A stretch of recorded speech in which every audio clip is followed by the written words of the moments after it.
La da da da da da. Peace. What's happening? What's happening? What's happening? What's happening? Come on in. Come on in. Come on in. Ooh, I love the smell of fresh gas in the morning. Don't y'all love the smell of fresh gas in the morning? Coffee and gas.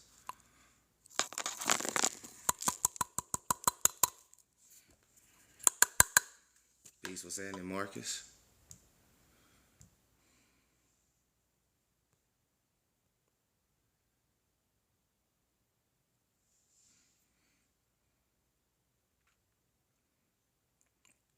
Peace, peace. Shout out to everybody coming in. He said, yeah, I just rolled up. Hey, I'm doing it right now before we get started.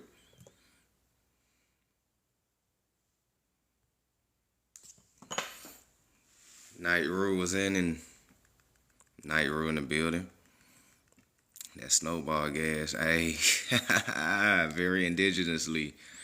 You know what I'm saying? Big period in the building. Yeah. Roll it if you got it. Very indigenously. And if y'all at work tuning in, I definitely smack the joint for you twice. You dig? But you know how we gonna get down. I had since this page was in TikTok jail. When I brought out this information on my backup page, we're gonna go over a lot of the ancient civilizations of Egyptians, the mystery of the Olmecs, and the dirty Olmec secret, and everything like that. Just to keep everything fresh on our brain.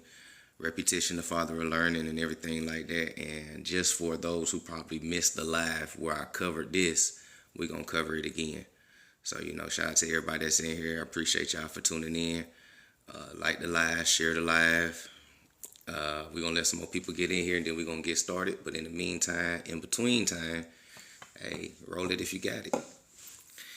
I'm about to roll up very aboriginally, you feel me? Hey, roll it if you got it, man. You already know. People be talking about we don't be doing our culture. Shit. I'm doing my culture right now. I'm saying it, tell. I'm doing my culture right now. For real, folks. Don't be understanding, man. Wolf who weeps.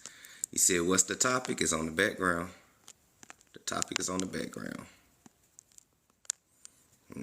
As we wait for some more people to get in and we get our paper planes together to take lift off, just look at the background, analyze the background, check out those statues, and try to understand who those statues kind of look like. But you know what I'm saying? But check out those statues that they done found. Some of them was found in Georgia, some of them found in Florida, Mississippi, some of them found in Mexico, Cusco, Peru.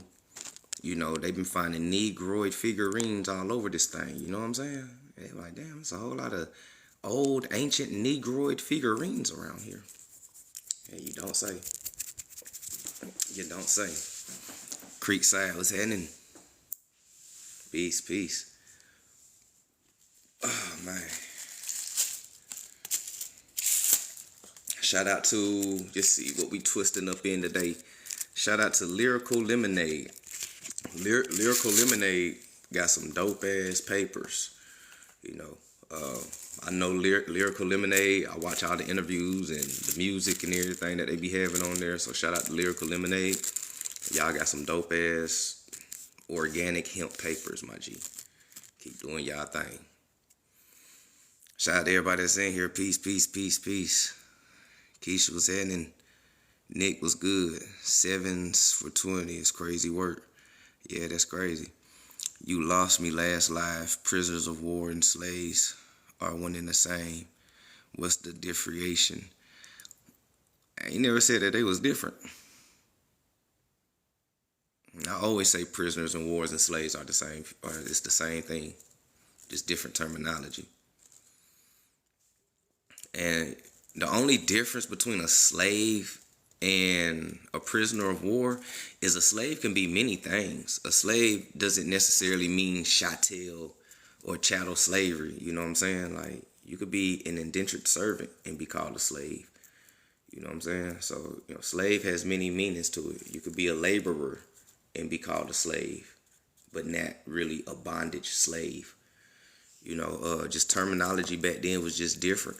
So that's probably the only difference between slave and prisoner of war. Prisoner of war and chattel slavery will be more of a synonym.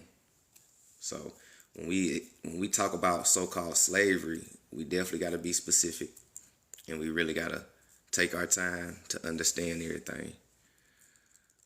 So shout out to everybody that's in here. We almost done. Hold on. This a king size paper, so it's gonna take me a little minute to twist this one. It's king sized. So yeah, we're getting it in for real this morning.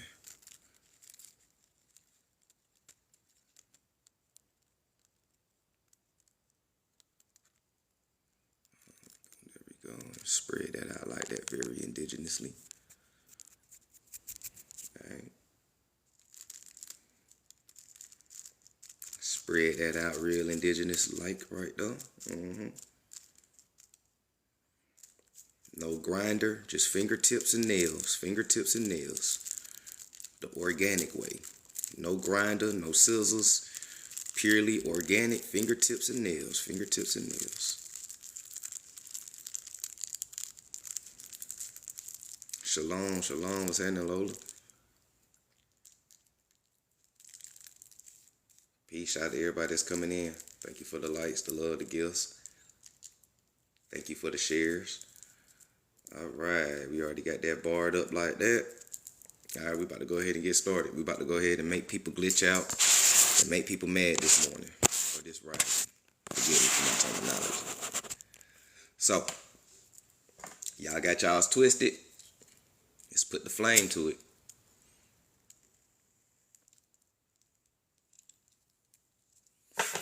All right, there we go. I'm finna roll up another because you are, it be like that, bro. It be like that. You said, so do you speak your language? I speak some of my language.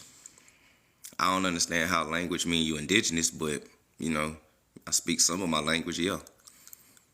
Shit, it's YT people that speak indigenous language. That don't mean they indigenous, but I don't know. Like, the way y'all G-check people to see if they indigenous is wild and weird. Like, y'all ask questions like, can you speak your language? Like, anybody can't speak this shit. All you gotta do is study it. And I say it's YT people that speak this every day. It's Filipinos and Asian people who speak indigenous language. Like, you'll be surprised who speak indigenous language who ain't indigenous. So I don't really understand when y'all ask people that. You said Apache or Cherokee. I ain't neither one of them. Those ain't the only two tribes of America. Apaches are Athabascans and Cherokees is watered down. So, and neither one of those my tribes. You said which one is my language? It's a language that you ain't gonna understand because my tribe ain't from those areas or from those tribes. All American Indians don't speak the same language. So even if I did speak my language right now, you wouldn't understand me. So it don't make no purpose in asking me my language. So, but shout out to everybody that's in here. Y'all ready to get started? Y'all ready? Y'all ready? Y'all ready? Y'all let me know. For one, let me know if y'all caught this or if you didn't catch this or if you're new to the page so I know how far to go before we get started. Just let me know real quick before we get in. Lola Reddy was at it. Red Jaguar, Grand Risings. Kim Folk said new. Appreciate you for tuning in. I hope you enjoy the live. We're about to pull out a whole lot of books and sources. So sit tight, stay tuned. Queen said just finding you. Appreciate it. I hope you enjoy the live. Sit tight, stay tuned. Sound like another young street hustler? Nah, not a street hustler. What do a street hustler sound like? That's wild.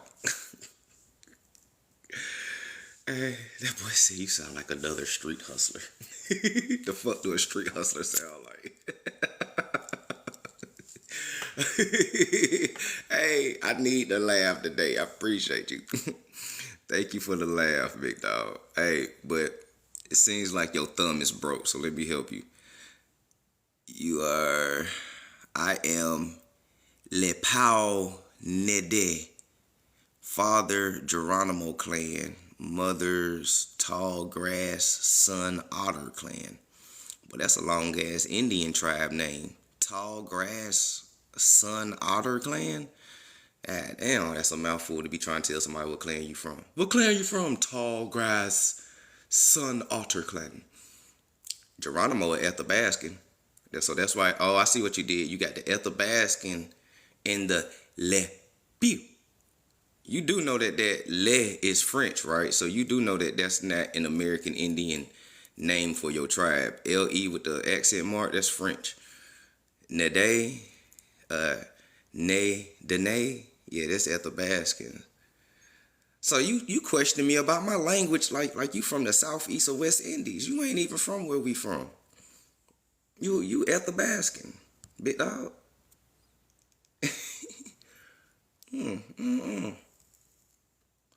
About you a whole Athabascan in here. Trying to ask me about my language. That's wild. But let me go ahead and escort you to the block party though. Henny blocks on the rocks, take 2 shots. All right, so now let's go ahead and flip the page. Let's get into it.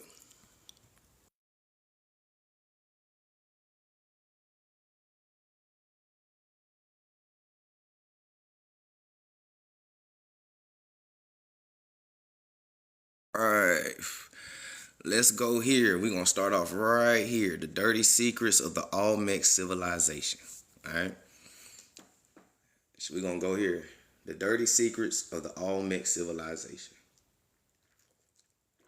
Get your screenshots on.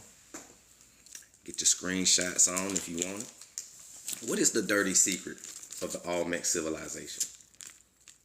Oh, we about to find out this dirty little secret. We gonna find out this dirty little secret together. What's happening, King Wash in the building? Zo Pound, Sapase. Shout out to all my Zos. Feel me? Shout out to all my Zos. Peace, peace. Let's see what this dirty secret is. Facts, facts.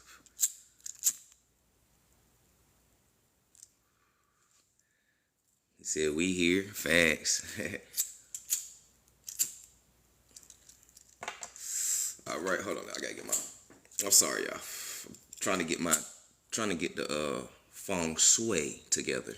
I like my little incense. Things forgotten what's happening. All right, the dirty secrets of the Olmec civilization. Let's get into it. What is the dirty secret of the Olmec civilization?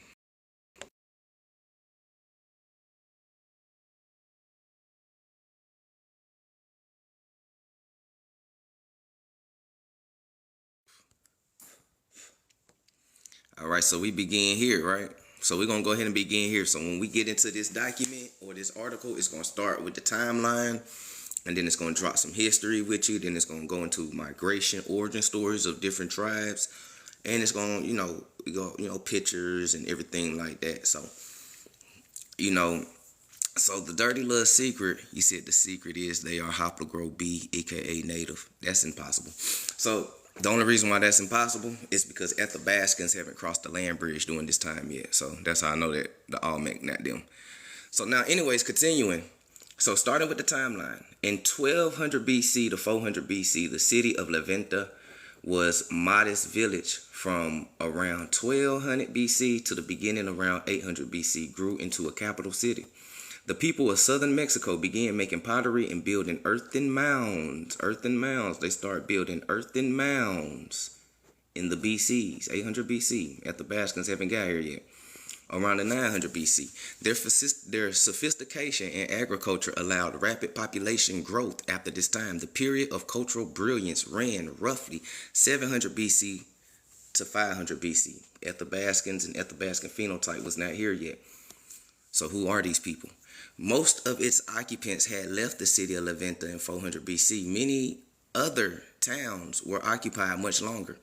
Even to the arrival of the Spanish. We already understand who the Spanish is. We already, we talked about Sephardic Jews, Moors. We talked about the Christian and Catholic Crusades. We already know who these invading Spaniards are. They're working with the Catholic and Christian church. You know what I'm saying? The Vatican and shit. All right. So, however, after about 400 BC, the other towns stopped constructing large earthen pyramids and instead focused on more sophisticated sculptures. Grand Rising, Grand Rising. I know they hijackers, big dog. Appreciate that follow. What's happening, Shay? You said who were mound builders? Pete Gang, King Tuck. CVC, what's happening? Peace, peace. Peace, peace.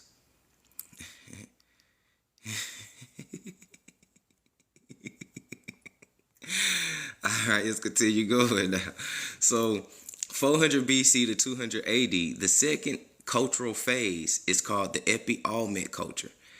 Keep in mind the Olmec word, right? Keep in mind the Olmec word because it's going to come into play when we talk about the Muskogee Creeks.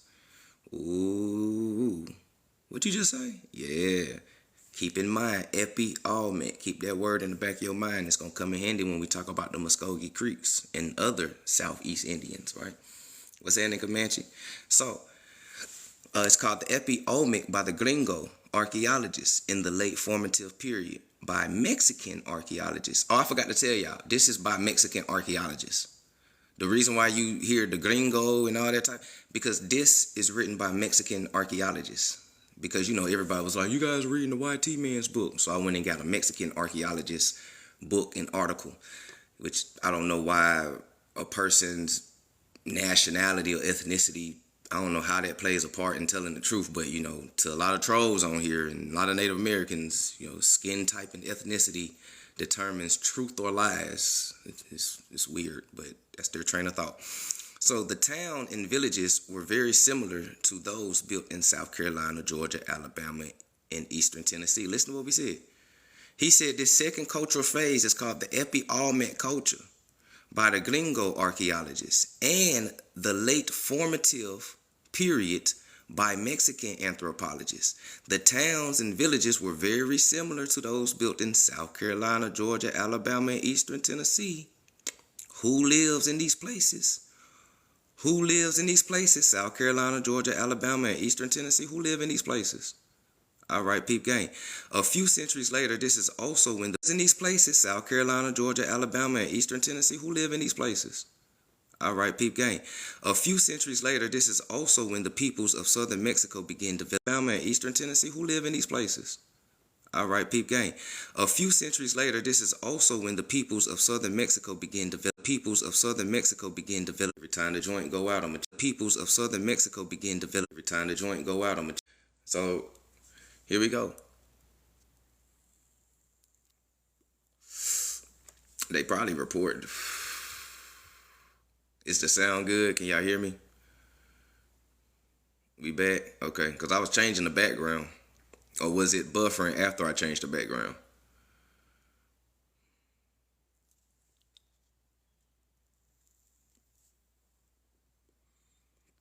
It was buffered before? Yeah, it was because I was changing the background. I was changing the background probably. But we good. Y'all say y'all can hear me, we good. So here we go, continuing on. So whereas the later Maya writing system has now been translated, right? What's that? They play no games. Listen to what they say. They said, whereas the later Maya writing system has now been translated. The earlier one in southern Mexico has not, though. So there's two different Maya writing systems. One has been translated, and the earlier one before the one that was translated still hasn't been translated. That's because that's not Maya language. The Creek writing system, right? Here we go with the Creek, right? Muskogee Creek, right? The Creek writing system used in 1735 appeared to be a combination of Olmec writing system. All right, the Muskogee Creek using Olmec writing system. Muskogee in Georgia though, right? The Muskogee tribes from Georgia.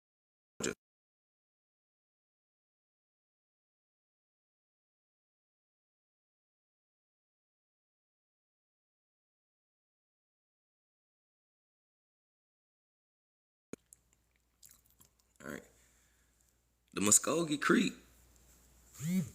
the Muskogee tribes from Georgia. All right. The Muskogee from Georgia. They said the Muskogee had a Olmec writing system. An Olmec writing system. All right. So why in Georgia? Why in Georgia are they finding Mayan glyphs, figurines at Mandelville site, Georgia? Why are they finding more Mayan hieroglyphics and figurines in the Etowah Mounds in Georgia? You feel me? In Cartersville, Georgia. Why are they finding Negroid featured statues? Well, I mean, shit, we already know who live in Georgia. Predominantly, right? We already understand that. So to us, it makes sense on why they finding this. But a lot of folks be like, hold on, bro, why they finding all these Negroid people? Y'all gonna learn one day. We always been here. So when we say that we're not still in Native American culture, because we not. Native Americans do TPs. As you can see, we don't live in TPs. We never lived in TPs. But mainstream Hollywood and all this shit would tell you, all Native Americans, TPs, totem poles, Man, y'all goddamn stereotyping indigenous people. We all don't live in TPs. We all don't do the same culture. We all don't speak the same language. We all don't got the same ceremonies. We all don't look the same, act the same, or none of that type of shit. Amaru Ka is a big ass place. India Superior is an even bigger place. So, come on, man, let's be for real. But like I said, man, we talking about Southeast Indians, West Indies Indians, South America Indians. Like, we don't live in TPs over here. You try to build a TP in Georgia and the West Indies if you want to. The hurricane come and snatch your shit downstream. But the people that call you Wabo, they don't know shit like this. We know shit like this, though, because a lot of us grew up in places where you can still go see Indian mounds and all this other stuff, and most of it is inside so-called black neighborhoods. You know what I'm saying? Like right now, I'm in Louisville, Kentucky. Everything dealing with American Indian is in black neighborhoods. Shawnee Park, Chickasaw Park, Iroquois Park, Algonquin Park. You know what I'm saying? Like all of these, every single American Indian name and tribe up here, they all in black neighborhoods. And I was like, damn, it's Shawnee High School, a black high school. You know what I'm saying? People don't even know that they Indians going there. It's still an Indian school. And the Indians are still going to the Indian school. They just don't know. You know what I'm saying? So, peep game. What's happening, Dream Seer? So, this why we be trying to stress the fact that we're not saying we're natives. Natives can have, like, we're not stealing nothing from the natives. We ain't trying to take nothing from them. Like, they can have the TPs and piss in the hallways. You know what I'm saying? Like, you can have that shit. Like, you can have the TPs. You can have the totem poles. You can have the war bonnets. You can have the moccasins. You can have all of that type of shit. That's not. And I say it loud and proud. That is not our culture. We don't do none of that. We don't do powwows. We don't drum in a circle and scream. We don't do none of that. We don't eat fried bread. We don't do Indian tacos. We don't do none of that y'all do. And this is what we're stressing. When y'all say y'all not natives, we be like, we know we're not natives. That's what we're trying to tell people too. We do not do y'all culture. But for some reason, people got this thing in their mind that all indigenous people do the same shit. We all hold powwows. We all speak some type of the same language. We all the same tribe. Like, man, come on, man. Get that shit up out your head. There's more hidden ethnocide tribes than actually recognized tribes. I'm going to say that a little bit slower for the people in the back. There are more hidden terminated tribes that you don't hear about versus recognized tribes. And everybody didn't go to the reservation. Feel me? And everybody didn't go to no reservation. People got this misconception that all the American Indians went to reservations. No, they didn't. What part of history are y'all talking about? Even the basic history tell you that not all American Indians went to reservations. Like, even the basic shit. Like, shit that ain't even hidden or no conspiracy. Like, that's common knowledge, bro. Like, everybody didn't go to reservations. And those that didn't go to reservations were reclassified. detribalized, disenfranchised. Like, are we not understanding the history here? Thank you for the gifts. Shout out to everybody that's in here. But we're going to get back to the gems, though. We're going to get back to the gems. Here we go. Here we go. You know, I got to dialogue it a little bit.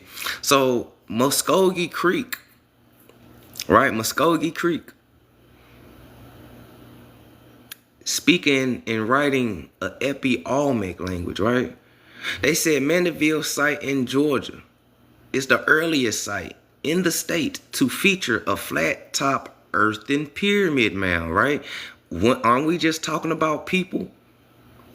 We're like, aren't we just talking about Olmecs building earthen pyramid mounds in the 400 BC? So now here we go in Georgia, Mandeville, Georgia, right? Muskogee Creek area, finding Mayan hieroglyphs and earthen pyramids. Come on, man, Pete Gang. Let's continue going.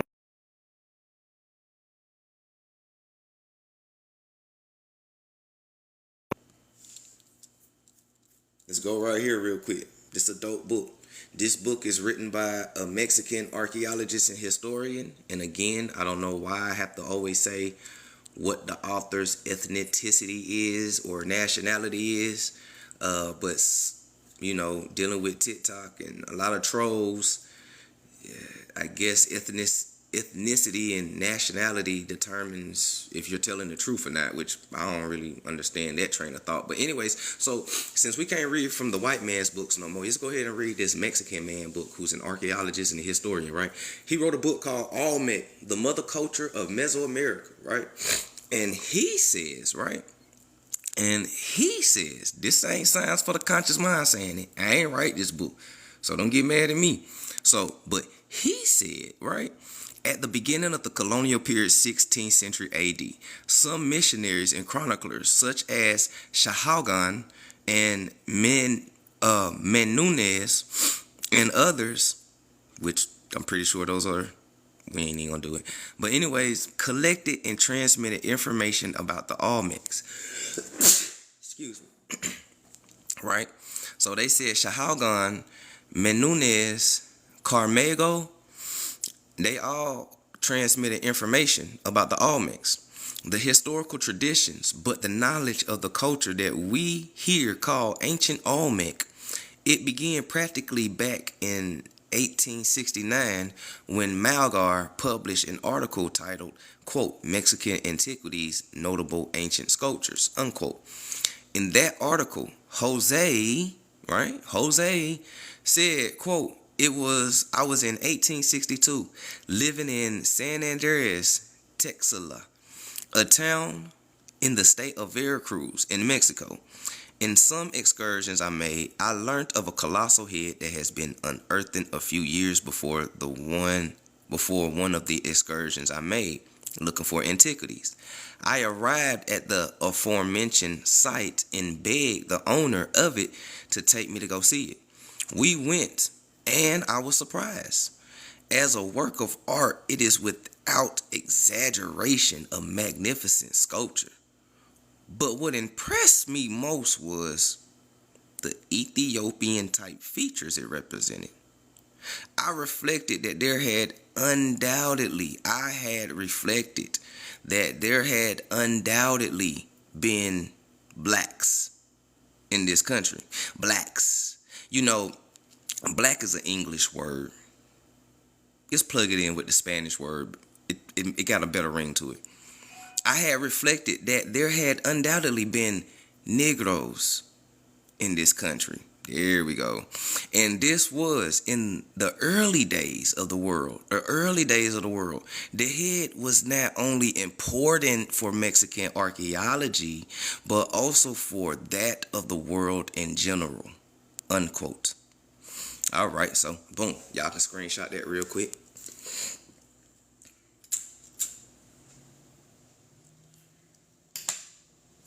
Shout out to the Mexican archaeologists and historians for keeping it 100. For keeping it 100.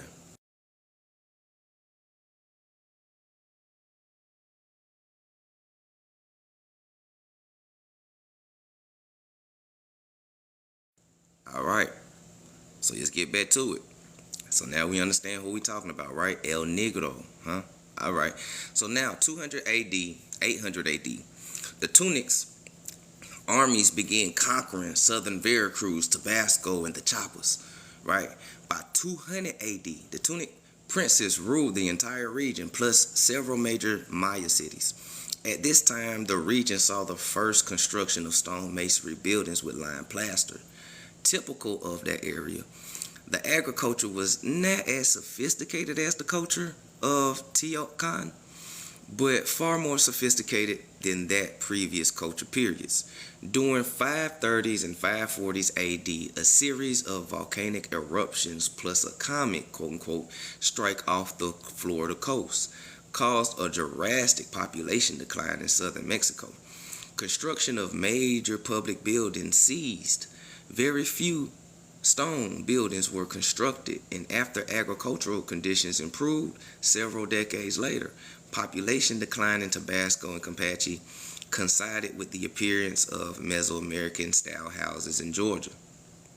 So, catastrophe hits, these people move, and they ended up going to Georgia. And they noticed because of the Mesoamerican style houses in Georgia, right? Georgia. Georgia, particularly in the Nacuchi Valley and Upper Savannah River Basin. After 600 AD, right, the Texarkana princes ceased to rule the region.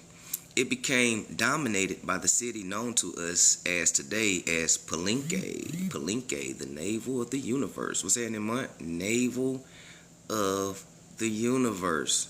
Exactly, things forgotten, the shotgun houses that still stand today in Georgia, and people still live in there. People still live in them same houses that they talking about still to this day in Georgia. Those weren't slave houses, those was Indian houses.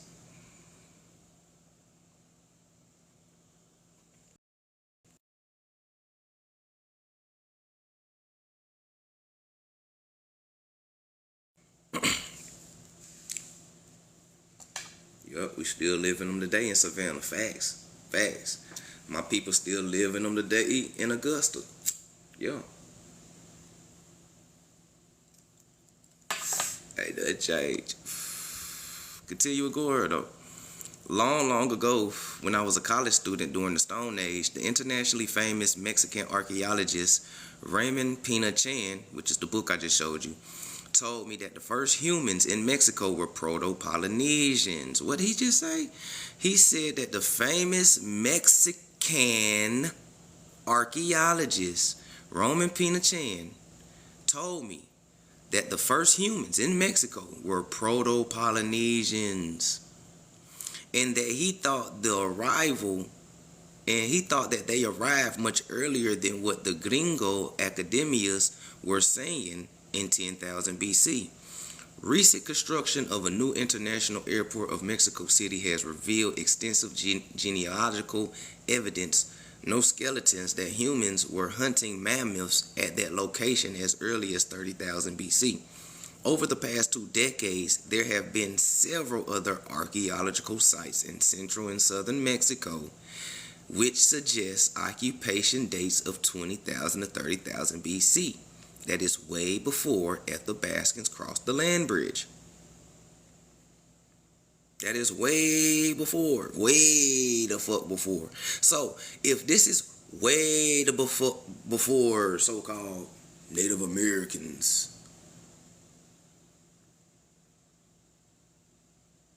who is these people? There were already people here. This is what we've been telling people. There were already people here. There were already people here. The First Nations, no, there were people that's already here. How are you going to be first and there's structures already built when you're coming? Somebody had to build it. There were agriculture when you got here. Somebody had to till the land. There were people already here. Clearly already here. Right? You said he told them his word of mouth. You can actually buy the book, and he took them there. So hang on there before you start to, yeah. All right. So of course, North American paleontologists were continued to diss these Mexican dates until they were similar found in the United States. These are Mexican dates. These ain't even American. These are Mexican archaeologists letting you know. All right. Until there is similar finds in the United States. It happened with the pre-Clovis, right? Before Clovis people, right? The Clovis people, the first. Nah, man, we talking about pre-Clovis. There were people already here. Pre-Kinswick men, who is an Athabascan, there were people that was already here. So it happened with the pre-Clovis / early Clovis topper site in the Savannah River in the United States. We right back in Georgia, right? Savannah River, we right back in Georgia, right? Like, we gonna be in Georgia for a little minute, y'all. The same Texas academics who ridiculed the supervising archaeologist Al Goodyear and questioned the credibility of the radiocarbon date of the Topper site rebranded themselves as experts, right? So they rebranded themselves as experts on pre-Clovis cultures. They ain't know shit about it. Peep game. So now they just guessing. Oh yeah, these are the Clovis people. Yeah, we're Clovis experts. Y'all just rebranded yourself. Hush. So continue going.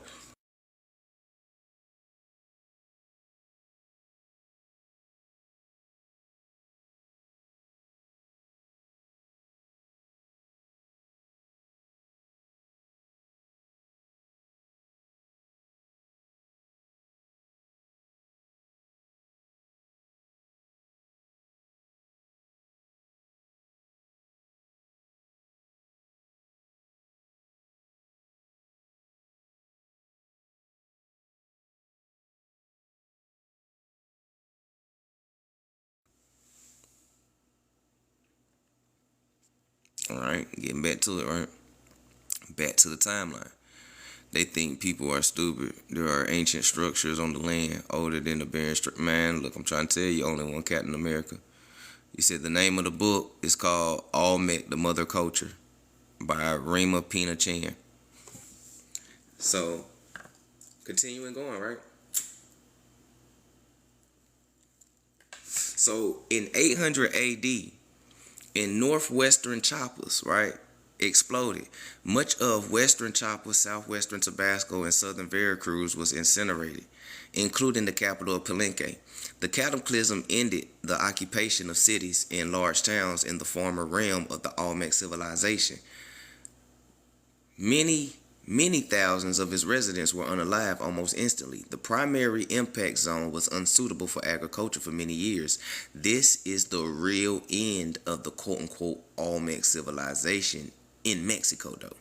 Only in Mexico. This is the real. See, this where National Geographics and all these other pseudo people, this where they leave you on a cliffhanger, like the Mayans and Olmec just disappeared after a weird event, right? They say this is the real end of the quote-unquote Olmec civilization in Mexico.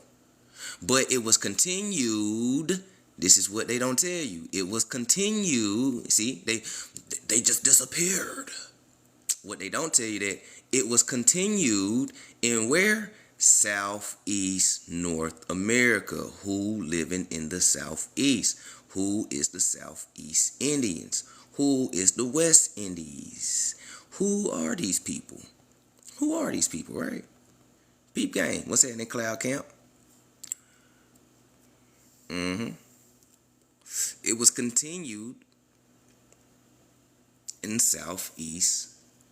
Now you understand one reason why they don't like when you claim Southeast Indians. What's happening, Gullah Geechee?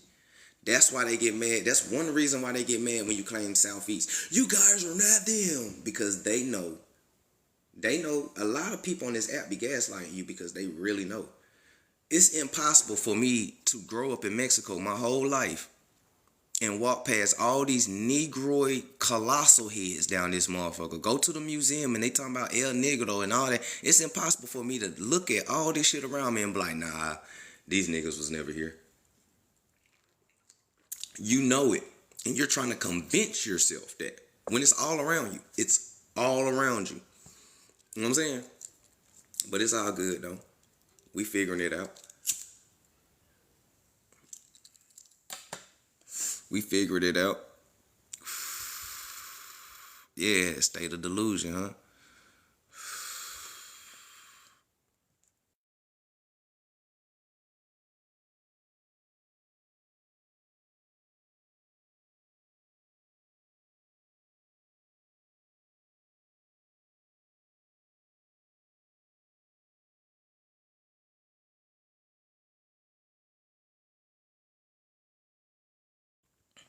All right.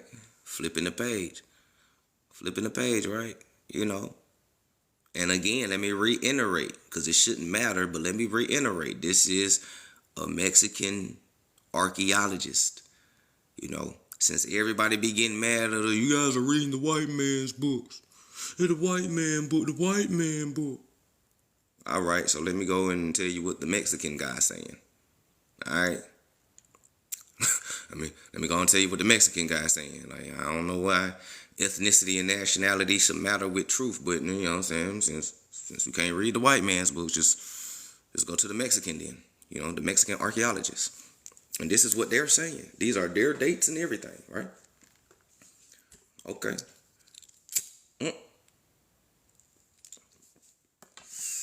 Continuing. In 800 AD to 1500 AD, much of the Chiapas in western Tabasco was unsuitable for agriculture for many years. Many thousands of Itza either were unalive or fled to other regions. This was the quote-unquote breadbasket for the Maya civilization, and so triggered increasing food shortages, result warfare in the entire region.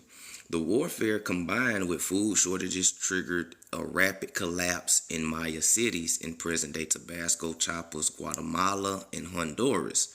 Guatemala, remember yesterday? Guata, Buddha, Buddha, Guata, Guatemala, Guatemala, Buddha. Yeah, all right. But not in Campeche and the Yucatan. The large cities in northern Yucatan date from after the quote-unquote collapse of the Maya civilization. TV and YouTube talking heads will tell you this. The Naha'a speaking Olmecs, stop. Real Olmecs don't speak Naha'a languages. So who are these Olmecs? Who is these so-called Olmecs? Because what a lot of people don't know is that Olmecs is a label that was put on people. Like real talk, that label was put on people. Like a lot of the Olmecs with the Negroid faces that we be showing, that's not their name. They're not Olmecs. All right. Most people don't even know. Most people don't know their name at all. The Aztecs called them Olmecs because that's a Nuha'a speaking word. Okay. So these Noa, or however you pronounce it, speaking Olmecs is not the same ones with the Negroid faces that we know about. The one with the Negroid faces is very old. The Noah speaking Olmecs arrived in southern Veracruz. So if they arrived in southern Veracruz, where did they come from? Because remember, the previous pages, the original ones was already there. They ain't arrived nowhere. We talking about structures built in BCs and shit. We already, so we talking about two different group of people. All right. So peep game and always keep that in mind. So now these so-called Olmecs who spoke the same language as the Aztecs and Mexicas, who descend from the same family as them, peep game, arrived in southern Veracruz, western Tabasco around 1100 AD. So they just got down there. Right? They just got down there in Mexico, huh? All right, so peep game. Perhaps a little earlier. They were probably hunter and gatherers at first, nomadic people, but soon adopted the sophisticated agricultural practice like AI of the Aboriginal people of the region.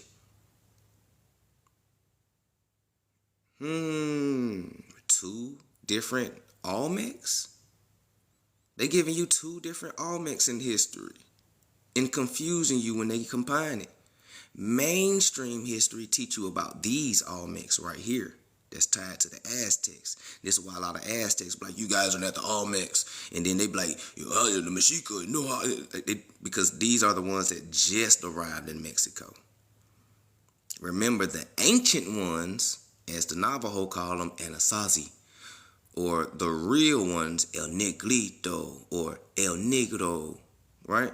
They been in Mexico because they the ones that was building the structures in 800 BC. These so-called Olmecs just got here in 11 AD. That ain't even that long ago. Colonization started kicking off 300 years later. You know what I'm saying, Pete Gang? So, they don't like to talk about the Triple Alliance. The Aztecs formed with they. Man, look, I got this whole book called Indian Conquistadors, big dog.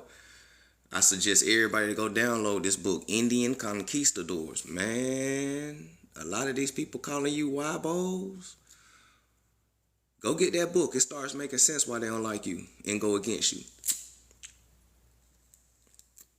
It makes sense why they never exposed YT people being pretendians. And it makes sense why they never have a so-called colonizer war story. Because they was the Indian conquistadors who was rocking with the colonizer. So they notice none of them really talk about how they went to war. They talk about it in a general sense, like, yeah, when the indigenous people went to war with the Spaniards, but they never specifically talk about their tribe, like, my tribe went to war with this colonizer whose name is this, he had these troops, he was funded by these people, and they don't go into detail because there's no detail to go into when you helping. Versus us, we can run this shit down like motherfuckers was strange fruiting us, burning us alive, and we know who. We can point it out. Them niggas right there.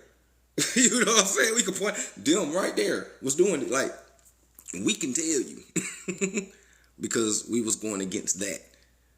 So when the winner or the victor writes the history, right? You got overthrown in the Reconstruction era, which is the reconstruction of history, where the victor can write the history. And that's what they all doing on all fronts. It ain't just Connor and Sarah and Karen. It's a lot of people that call you wibos. It's a lot of the Pan-Africans who's rocking with them. You know what I'm saying? You'll be surprised who's tied into this COINTEL bubble of keeping you docile. But we're going to keep it moving, though, because we got a lot to get through. We got to get a lot to get through. They came down from Alaska and Canada after we left and started claiming our identities. Peep game, Drop City. Peep game. Peep game. And the boarding school makes sense also. Notice we had our own schools inside the boarding school area too. Y'all remember that newspaper that I read to you? We had over 51 banks that we controlled and owned. We had over 50 schools. We was teaching our own kids during the time of the boarding schools. This is why you don't really see us there. Like, you'll see us either as teachers teaching them, like peep game at these boarding school pictures. You'll see us as teachers teaching them, right? Or you'll see a few of us inside some of these schools as kids and shit. But in hindsight, most of the Southeast American Indian kids, we was going to our own schools because we had our own shit during these times. You know what I'm saying? So this is why we don't have those. This is why we don't have those horror stories that they have of boarding schools, because we had our own schools and we didn't do that to our own people. You know what I'm saying? If that makes sense. So P gang. Yup, they was definitely the new police. You said, what's the name of the book again? It's called Olmec, the Mother Civilization. Or if you want to get the Spanish copy, it's called Olmeca. So it's pretty dope. So let's continue going though. Let's continue going. So where we left off at. So we left off at him explaining that there's two different so-called Olmecs. You got one that arrived in Mexico around 11 AD, but they're part of the Aztec Nahuatl family. And you have one from a way the fuck earlier date from like BC time who was already building pyramids and shit, who left and they migrated somewhere else and they left everything abandoned. So when these folks move in, they move in to the ancient Olmecs building and they just start learning from what was around them and they just, you know what I'm saying, adopted that shit. So now when people are coming through and they documenting this shit, they like, oh yeah, these the real Olmecs. In reality, the real Olmecs and Mayans then already migrated to the southeast.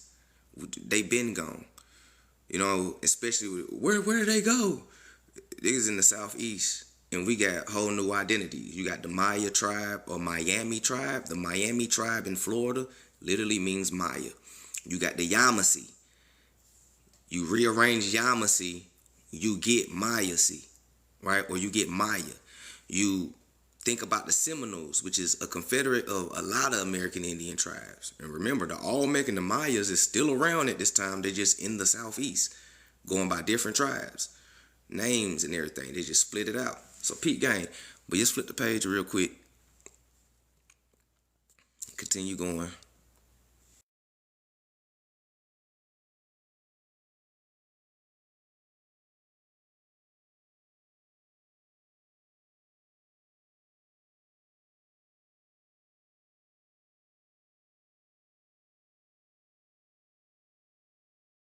Yeah.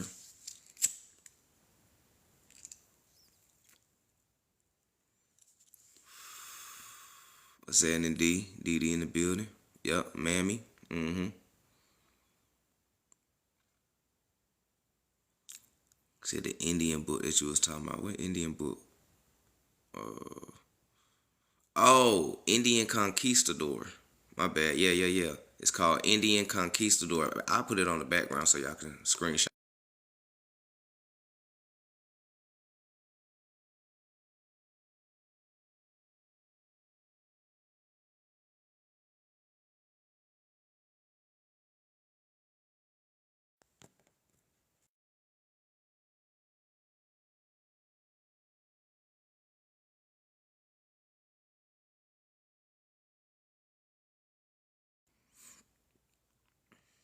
Yeah, the book right there. The book right there, the top left, called Indian Conquistadors. It's a pretty dope book.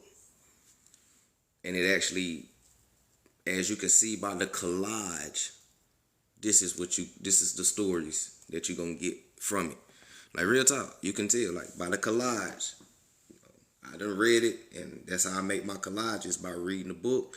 And I go and make the collage basically telling you what the book is about when you read it, just to give you a visual.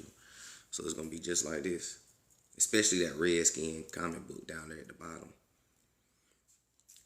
Especially that one down there. That one will start making a whole lot of sense. Mm-hmm. OCO was in K Real. OG Tribe was good. Carbon King was happening. Shout out to everybody that's in here.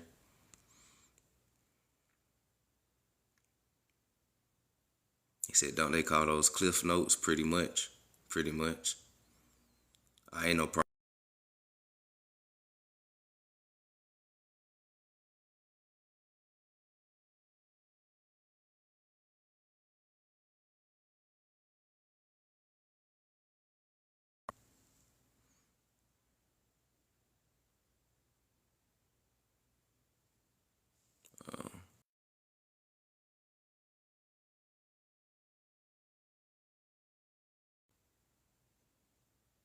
See, what's this? Okay, we read this already.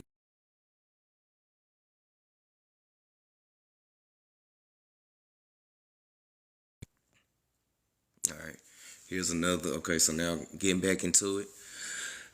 Appreciate everybody for tuning in. Thank you for the likes, the love, the gifts. Getting back to it.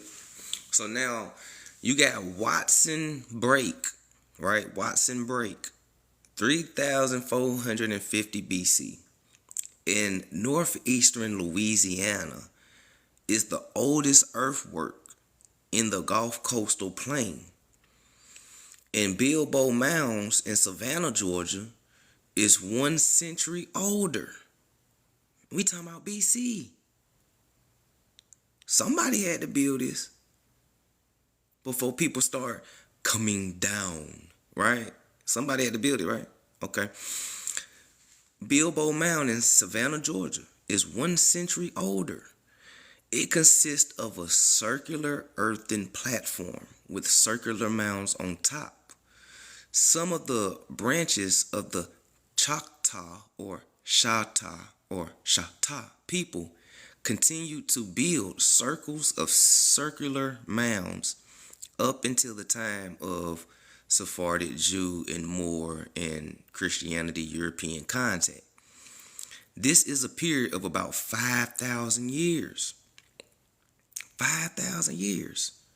It says European contact. I know I like to substitute it so you'll know who actually came over here and came in contact with the American Indians first. Sephardic Jews, Moors.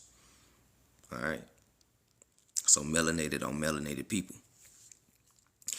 You also have the Gacho Mound in northern Jalisco, which is similar to the Great Spiral Mound in Macon, Georgia. Oh boy, we've been in Georgia for like half of the live, right? Everything we've been talking about is in Georgia, ain't it? Georgia.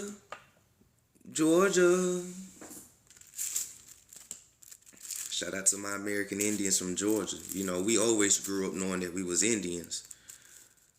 But Grandmama ain't say that we was Olmec Indians. God damn, Grandmama left that part out. She was like, you'll figure it out, baby. You know what I'm saying? Grandmama was like, you'll figure it out, baby. Somebody said Atlantis. I'm glad somebody finally caught on.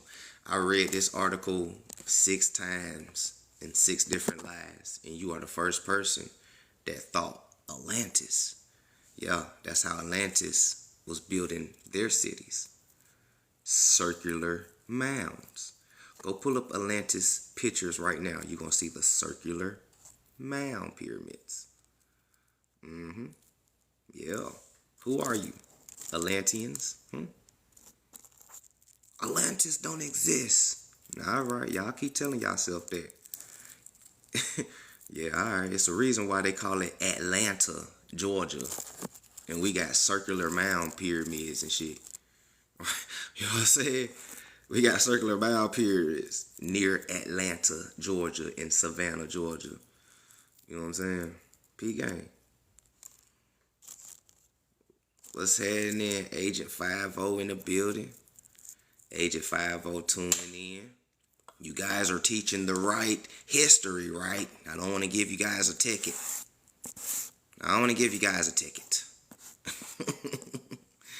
Shout out to Officer 50, the police of history.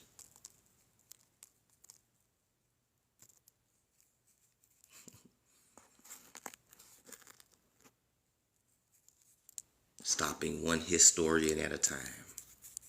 Taking a bite out of crime. That's what I'm talking about.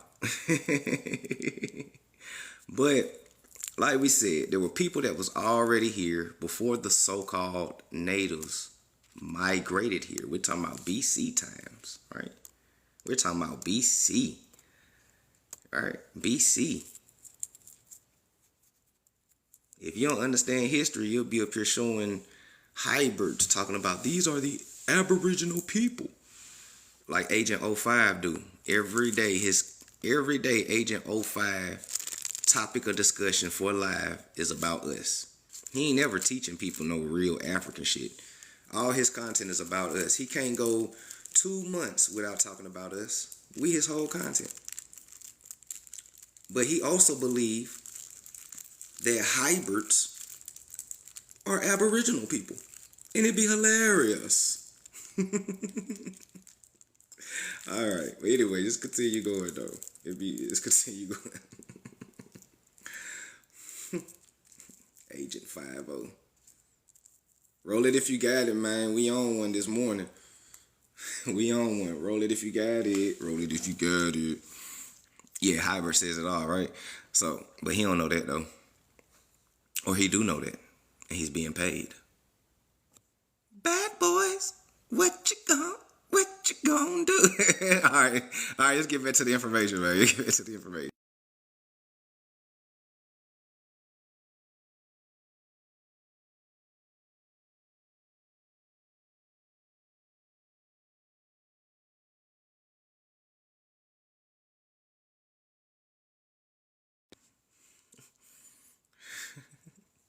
So now,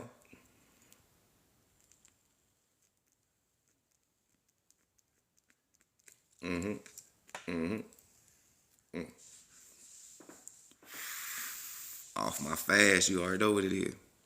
That's how they look in Memphis too. Ah, yeah, the circular mounds, the circular structured mounds. Yeah, look just like Atlantis, right? How they depict Atlantis to you with the circular mound pyramids, and we was building circular mound pyramids.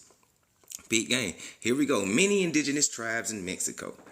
I find that most North Americans, listen closely, I find that most North Americans can name only 2 or 3 indigenous tribes in Mexico. The Mayas, quote unquote Aztecs or Mexicas, and possibly maybe Zaptec or Zapotec. Actually, there's around 138 federally recognized tribes in Mexico speaking 63 distinct languages and over 300 dialects. The real Mayas, listen closely, and why would this Mexican archaeologist have to stress this? The real Mayas did not arrive in northern Yucatan until around 1000 AD. I know it. These Athabascans, nigga, they came from Alaska. Hold your horses. Hold on. Hold on. Everybody that migrates is not. Hold on. Listen. The real Mayas didn't arrive into the northern Yucatan until around 1000 AD. Their home was in southern Florida. Huh? The real Maya's home is in southern Florida. Miami, like Miami, Florida, or Miami Indian tribe, right? Miami means Maya. Miami itself means Maya. All right. But hold that thought though, because he said Florida, right? He said Florida. Mm-hmm. He said,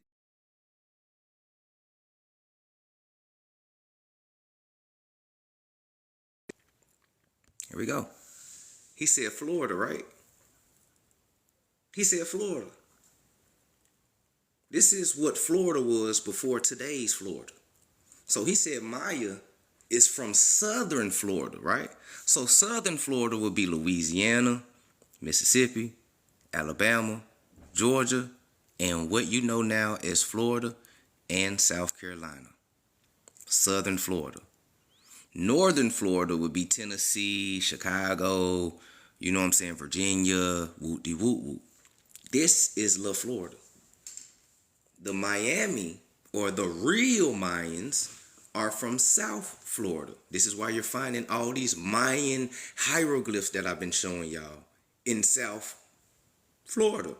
Alabama, Mississippi, Georgia, what we know now as Florida, and South Carolina, right? They say Mesoamerican houses was built in South Carolina and Georgia and Florida, and that. All right, peep game.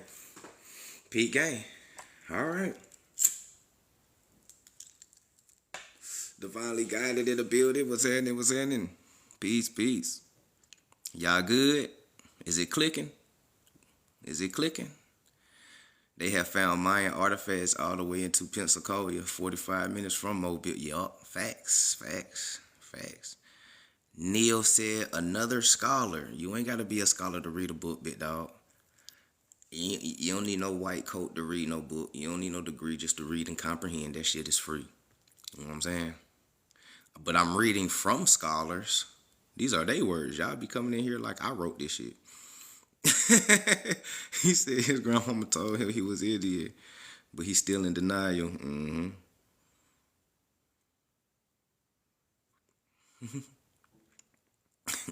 For real, they be coming in here like I wrote this shit.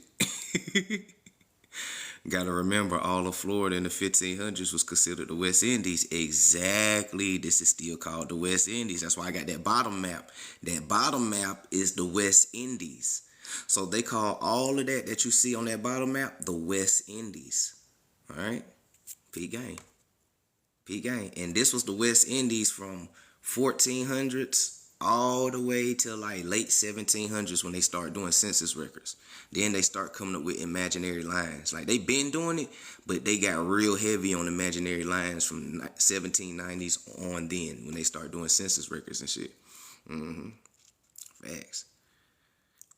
Facts.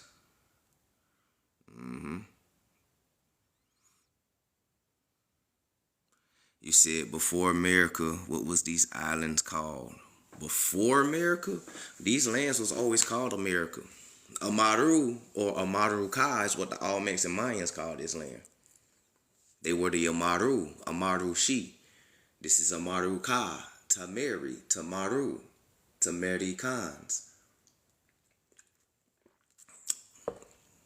And it just trickles down to America, but I'm pretty sure that you ain't gonna understand that. The U.S., there was no U.S. Before the United States Corporation, it was just America or the Confederate States of America. You got the Confederacy States of America. You got regular United States. You got sections, colonies. There's all type of things. Before all of that, it was just the Mississippian Empire. It was just the Mississippian Empire. You said Turtle Island. Turtle Island is not what they call it. That's not what we called it. Turtle Island. Turtle Island is what Native Americans call it. That's what they call it. That's what they understand it as. It's Turtle Island. That's not our culture or our terminology either. We are Marus. This the land of the serpents, Nagas, the sheep, the Khans.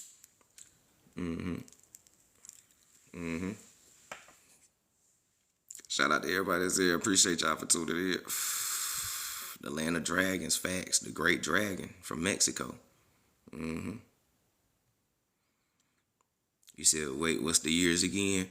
From early as 1400 and probably before, all the way to like 1790s. This was West Indies.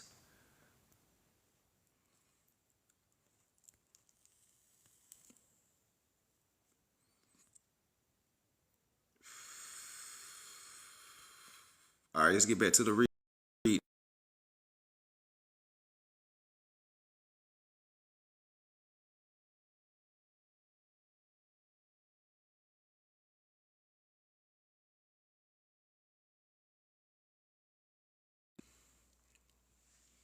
So now, listen. One of the oldest and largest indigenous ethnic groups in Mexico is the Otami. Over 300,000 people speak Otami as their first language. There are perhaps 5 to 10 million people in Mexico with significant Otami heritage. The Otamis were one of the largest ethnic groups in Teotihuacan. But now many readers haven't even heard of them.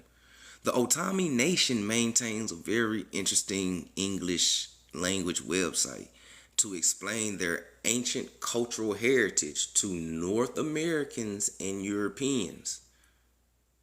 Their ancient cultural heritage to North Americans and Europeans. It's on otami.org if y'all want to go see it. Mexican anthropologists have long suspected that the present day Otami were the descendants of the first people who built prominent villages in the Central Highlands. The Otamis claim that they are the descendants of the first humans to occupy Central Mexico and northeastern Mexico and the West Gulf region of the United States, That latter region is, of course, where the Choctaws and the Chickasaws believe they originated. Could it be a connection? The Choctaws did come from Mexico. Gotta let it simmer. Gotta let it simmer. Okay. So the Otami Nation website states that they arrived in Mexico around 30,000 BC, but they have no cultural memory of where they came from or how they even got there. Right? We said, what about the Empire of Haiti? What about it?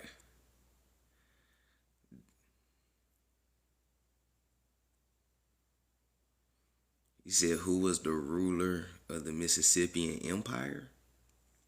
Who you think the empire ruler is?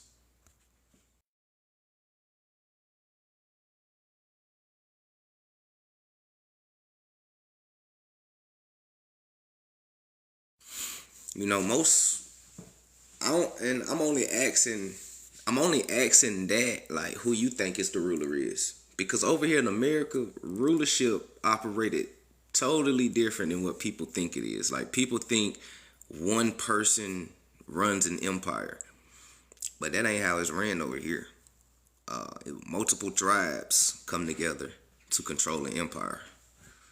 So you can kind of ask what tribes instead of who. You can say tribes because there's multiple tribes that come together. But most of them is the oldest tribes that come together to do it though. But let's continue going though. So now, hold on, jump too far. Hold on.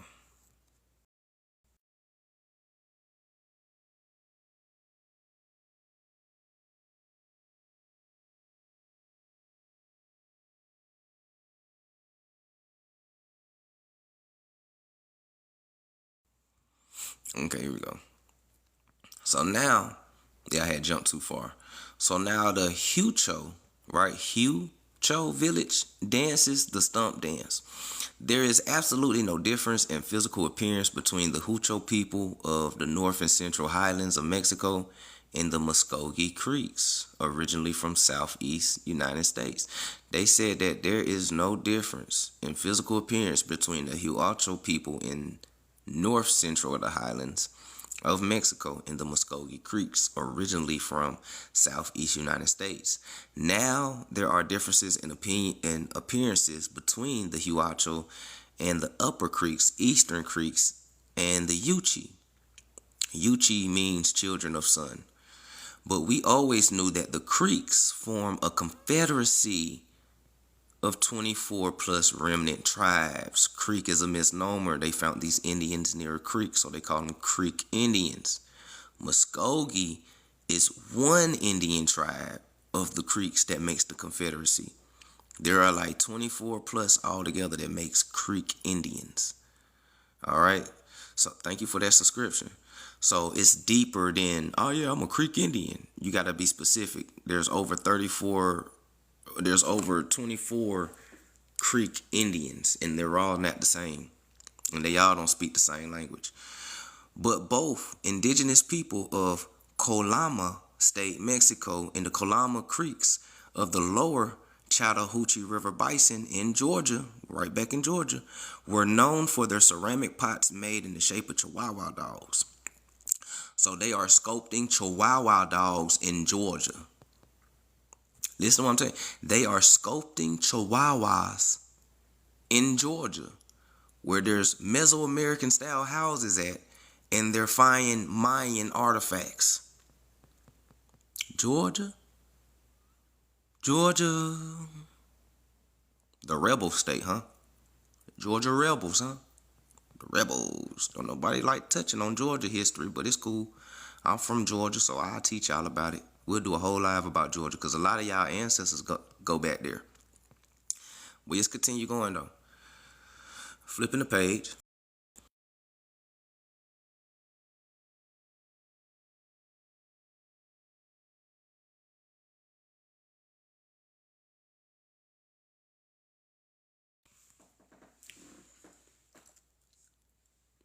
So what's this right here? This is migration legend. Okay, so we about to start talking about different tribes' migration legends. All right. Excuse me. Shout out to everybody that's in here. I appreciate y'all for tuning in. Thank you for the likes, the love, the gifts. Shout out to the new supporters who hit that plus button. If y'all like this type of live, this type of information, go ahead and follow the page now so you can be notified every time I go live. I'm one of TikTok's most shadow bands. I appreciate y'all. So we're getting into migration legend now. Listen to a lot of these migration legends and listen to this first sentence I'm about to tell you and put it together.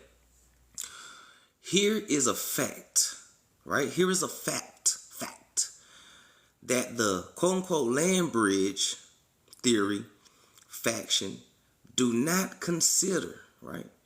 No indigenous tribe in the southeastern United States or Mexico other than the Noa or Aztecs or the Aztec family have a cultural memory of ever living in Western Canada, right? So that means that out of most southeastern United States American Indians and Mexican authentic Indians, the only people that have a migration story about coming down from somewhere or down from the north and all that other shit from cold Aztecs, Nohoa. Remember what I told you about the Nohoa speaking Olmecs came down? Let me show y'all something real quick about this coming down migration shit before we get into it. I gotta put this in your head so you can understand.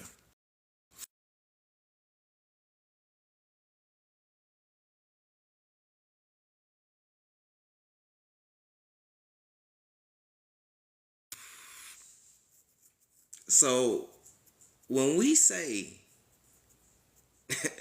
look, I'm not even trying to be funny and no shit like that, but I'm being for real. So when we say there's a difference, there's a difference. You know, my daddy always told me if you want to hide something from a Negro, put it in a book, because niggas don't read. And it ain't just black folks who don't read. People don't read, period.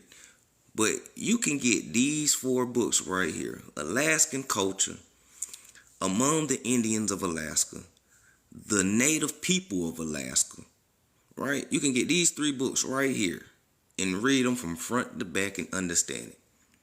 And the next time you go look at a powwow, and the next time a person call you a wabo, you'll be like, oh, ding, ding, ding. Hello. So now let's be specific. Most of these folks that call you a wabo are Athabascans or Dene or Nut Dene or some type of family kin to Athabascan tribes. Because they all don't go by Dene. Most of them will have Nut Dene in their name somewhere. It's 58 plus different tribes, and they broken down into thousands of mini tribes spread it across the west, the Great Plains, southwest of Mexico, aka Navajos and Apaches are Athabascan descendants. Now we just learned about the Aztecs, you know, peep game. The Nohoa speaking family are part of this family. All right, and there's a lot of other tribes that's part of this. But now you kind of start to understand the Indian conquistadors. But anyway, let's keep going though. What's happening, sleepy eyes?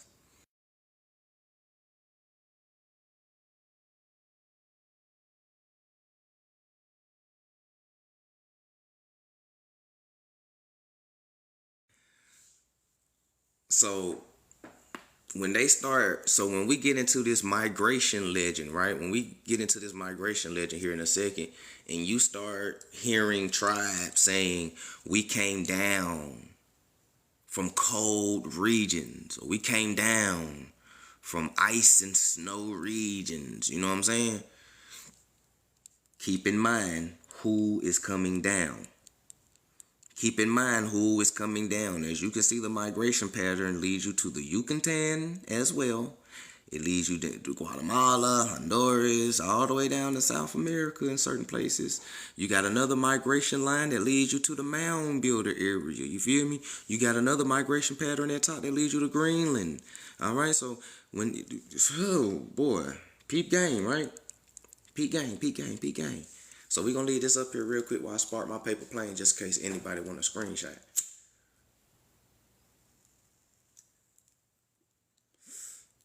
talking about when nobody here. When Native Americans got here, they are the first people. Man, it's 300 BC pyramid sculpted. People are already here. 1000 BC, our agriculture, pyramids built. And people want you to think that America was empty until this happened. Like real shit, people want you to think this shit was empty until this happened. Come on, man. The Olmec El Negro colossal head is older than this. Listen to what I'm telling you. The El Negro Olmec colossal head is older than this.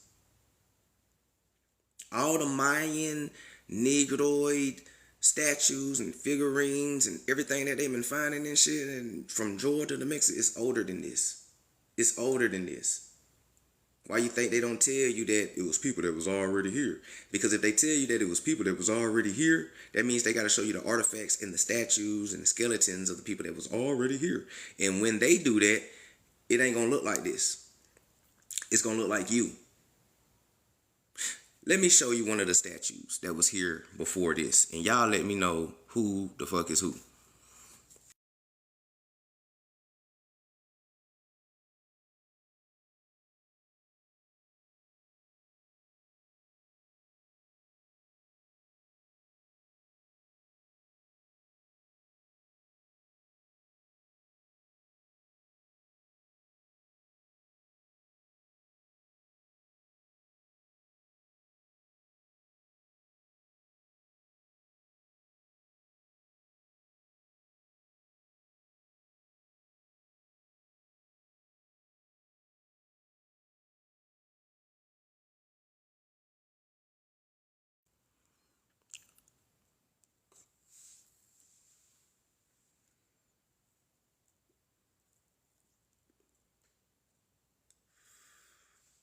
Come on.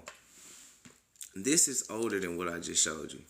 That whole migration map that I just showed you, this statue is way older than that. So when you be like, it was people that was already here. They built the pyramids and the statues and agriculture. It was stuff that was already up before they got here. Well, who was those people that was already here? They can't show you because they have to show you statues like this. They have to show you this. This is why they don't show you. See, I think I got a mixture of both. Some of us do got a little mixture of both. Because we did, when they was coming down, we was encountering them. Some of us went to war with each other, which is now you start to understand the codexes when you get the big chocolate dude holding the small man by his hair and shit like that. That's literally when they came down, some of us went to war with each other. Some folk was sacrificing folk to their God. Some people was falling in love, getting married. You know what I'm saying? It was a lot of things happening. So some, you know what I'm saying, that you will. One thing I always tell people, before European tribes even came here, you're going to see two type of people. You're going to see Negroid people like me and others, and you're going to see Athabascan featured people like that here. And then you're going to see the mixture of the two, because that's what the story was before the European came. The only problem is they took you out the story and made them the mainstream poster child. This is what they look like, the ZPs and powwows, and that's so far from the truth. You know, the Turtle Island, like that's, come on, man. Why you don't tell people about the Marus or the Mar? I forgot, they can't tell it because it looked like this. I got some more statues.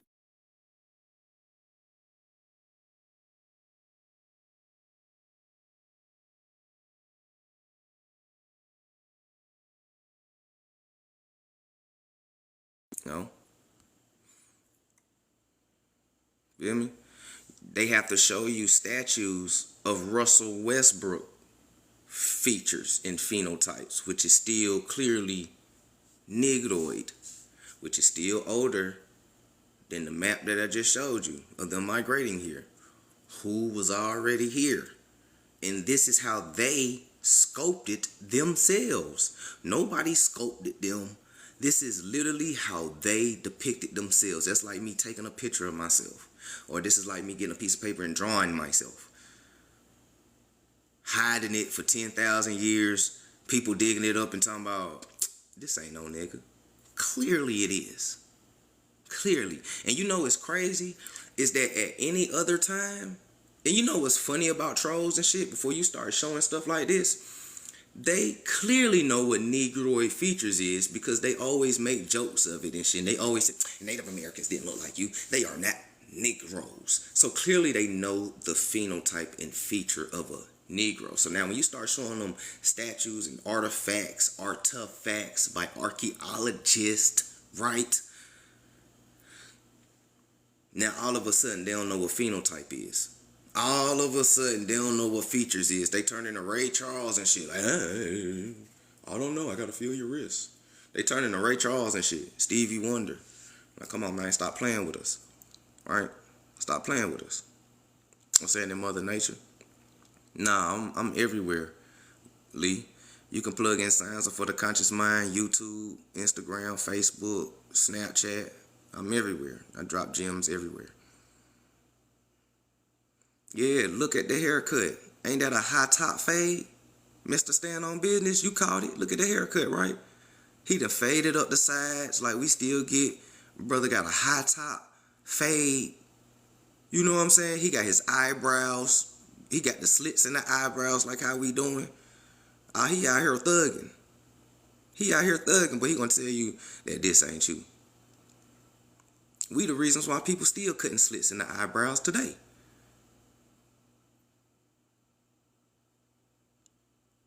You feel me? Come on, man. And these ain't Africans. That continent wasn't called Africa until late 1700s. These are not Africans. These are Aboriginal people.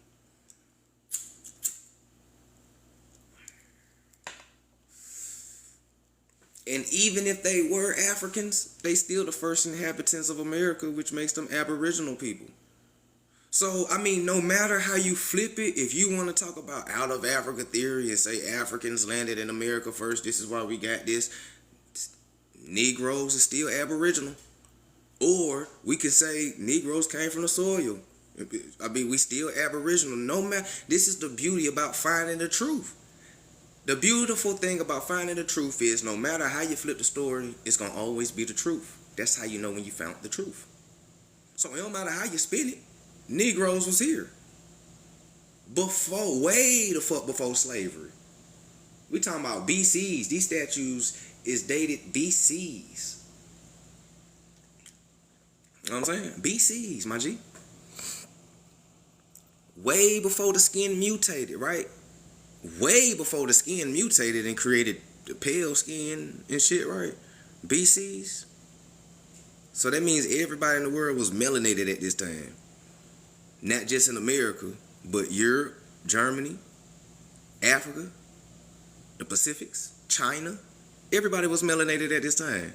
This why they've been fine. Let me show you something about Buddha. Let me show you something what's happening.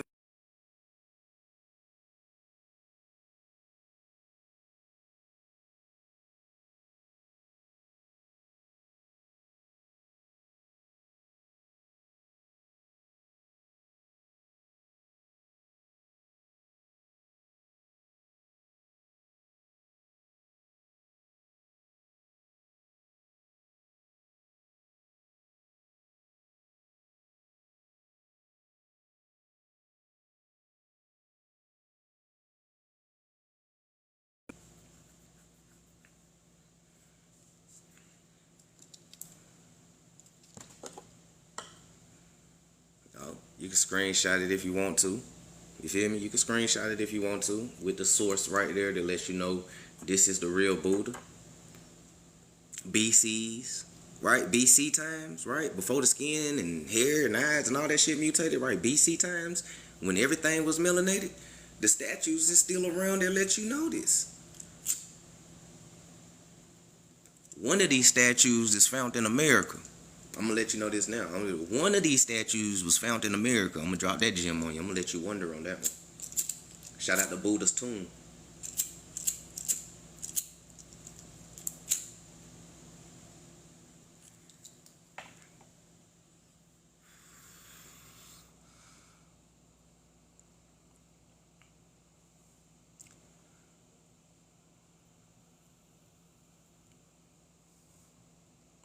He said all these claims, but no evidence to back it up. Lookership is no science. It's crazy. I was just talking about that right there, Forever Anonymous. I was just talking about how niggas know what Negroid features look like, and y'all do lookership all day on us and all that until a nigga starts showing y'all old BC statues. Now all of a sudden y'all don't know what Negroid features look like. You guys are just guessing. This is just lookership. Oh, now y'all don't know what Negroid features look like. Now y'all niggas don't know. Now all of a sudden you can't go by lookership. Come on, man. Come on, big dog. Come on, man. Shout out to the agents and the trolls trying hard. The agents and the trolls trying hard, man. This is COINTELPRO. This is COINTELPRO. Literally, step number 4. Discredit any so-called melanated nationalists from reaching and electrifying and educating the people. You must discredit them to the YT community. You must discredit them to their own community, and you must discredit them publicly.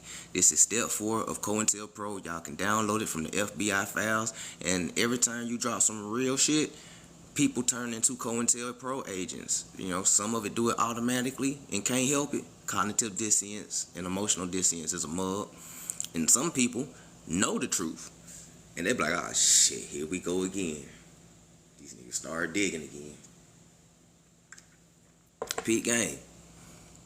Shout out to everybody that's in here, man. and this ain't no Bantu knots. During the BC times of young Buddha here, there wasn't no Bantu tribe. So these ain't Bantu knots. These are Buddha knots. These are Asian knots. These are Negro knots. These is Naga knots. You know, these are Naga knots. You feel me? These ain't no Bantu knots. Bantu wasn't even around back then. Nano BCs. Come on, man. Stop playing. Y'all got to stop putting everything in Africa. Y'all got to stop putting everything in Africa. Y'all got to stop that. Y'all got to stop that.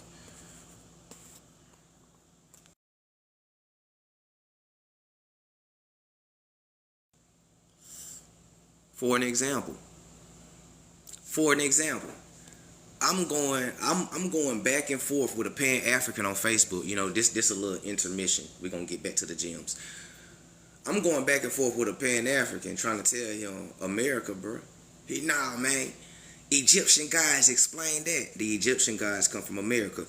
Go look up the African hairless dog. It looks just like Anubis. The African hairless dog is this little ass motherfucking mutt on the right. And you can tell that they just spliced him into an existence. You can tell they just spliced him into an existence. I'm like, bro, you talking about this? Man, let me show you the Mexican hairless dog who really resembles Anubis, bro. Stop playing with me. You feel me? You could put a staff on the Mexican hairless dog right now and some garments on them. People would think Anubis then came back around this thing. Y'all don't know nothing. Go look at the African hairless dog. You talking about this little nigga? This nigga don't even look like Anubis. This look like some shit they just spliced up in a lab and planted in Africa somewhere, bro. An experiment gone wrong. Oh my God, what we gonna do? We got so many of these hairless experiments. Shit, release them in Africa. Fuck it. The Dango dog will get them. Like, what is people talking about? Egyptian gods are American gods. Y'all ain't never watched National Geographic growing up? Animal Planet? Nah, for real. Y'all ain't never watched Animal Planet growing up or no shit like that. Like, this is some common shit.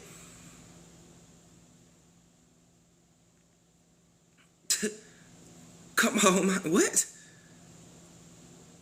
Man, look. Shit. Man. Another experiment, right?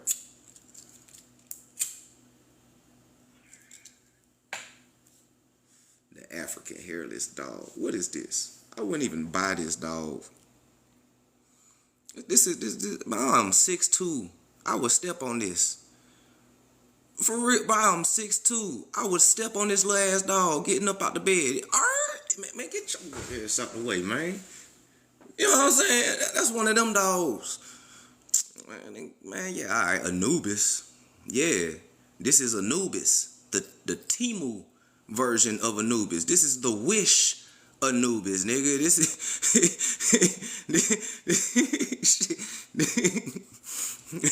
you thought you was buying a pit bull head ass nigga. You know what I'm saying? Shit. The fuck is this? He said it with confidence. Man, let's get back to the information, man. America, the real old world, man. Let's kick that shit.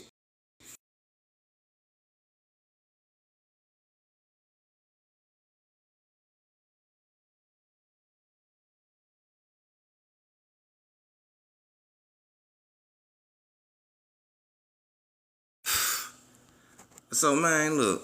So, migration legends.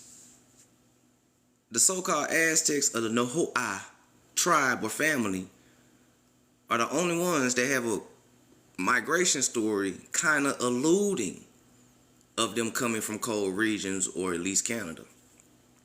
The Nohoa, or however you say it, forgive me, were the last indigenous people to enter Mexico. They was the last ones. It was people that was already there, like we've been saying. It was people that was already there, like we've been saying. Below are some migration legends, or lack thereof, in Mexico and southeastern United States. Note that some begin on the other side of the Atlantic. What is on the other side of the Atlantis? I don't know. We'll figure it out. Just listen to some shit real quick, right? So the Atomi, they ain't got no migration legend. All right.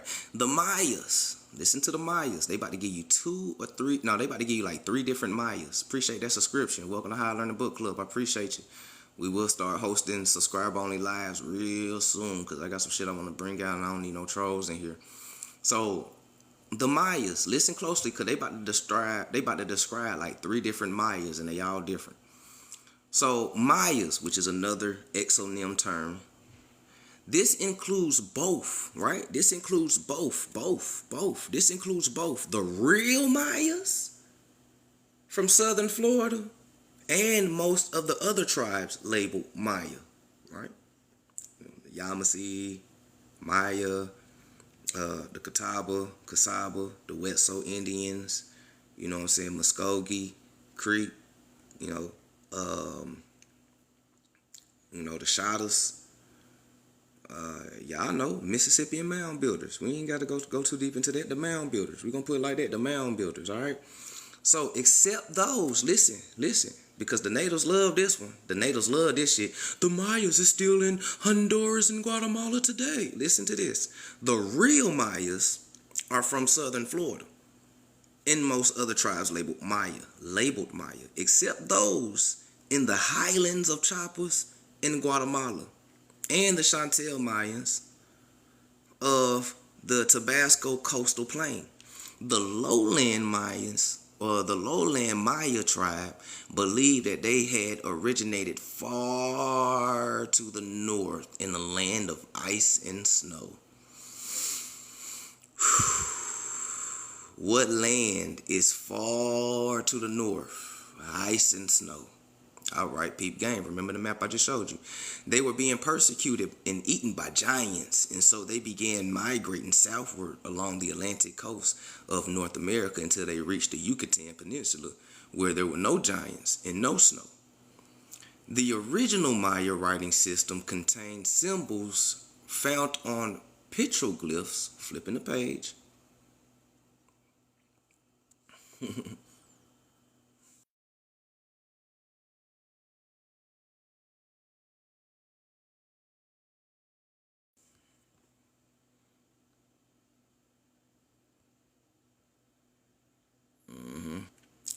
He said big on Excel, right?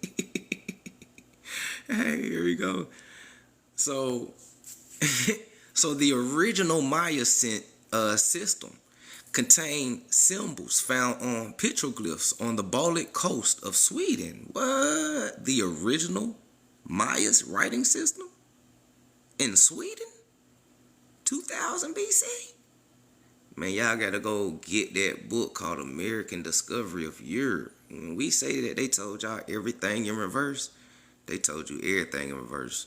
Americans discovered Europe way before Sephardic Jews and Moors was even being exiled to Spain. They even ran into them while they was over there. Peep game. So now it's called American Discovery of Europe. Go get that book. It's dope. So now these same symbols can be found on several petroglyph boulders in the northeast Georgia mounds. We right back in Georgia, right? We talking about Mayas, original Mayas, right? We right back in Georgia, right? Remember, they from South Florida. Remember the map of Florida I told you, right? Northeast Georgia mountains. Now, what are the northeast Georgia mountains? I'm gonna see if y'all gonna figure this out. What are the northeast Georgia mountains? Or mountains? The northeast Georgia mountains.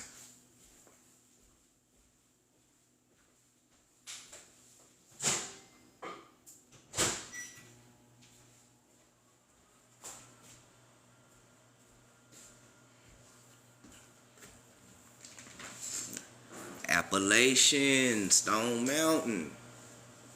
Both of them. Both of them. Stone Mountain and the Appalachians. They found old original Mayan writings on both of those mountains. Appalachians and Stone Mountains.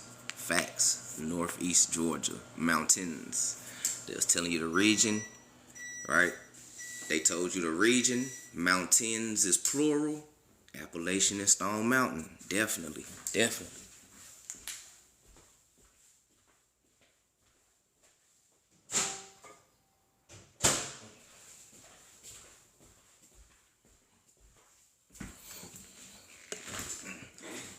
Warm up my coffee. What's happening? I am evolved. Doing good, doing good. He said, what's the name of that book? It's called the Olmec, the Mother Civilization, and it's called The Dirty Secrets of the Olmec Civilization. All right. All right. So now, the other Mayas, right? The Itza and other Highland Mayas, they believed that they had originated in South America during ancient times. Their priests spoke a language entirely different from the Maya language. What they just said, they said the Itza and other Highland Mayas, they believed they originated in South America during ancient times. Their priests spoke a language entirely different than the Maya language. So these wouldn't be Mayas. That's a misnomer. Blue Ridge in the Appalachian Mountains. Olmec writing on all those mountains in Georgia. So this tribe that is misnomered Maya don't even speak a Maya language. But they from South America though.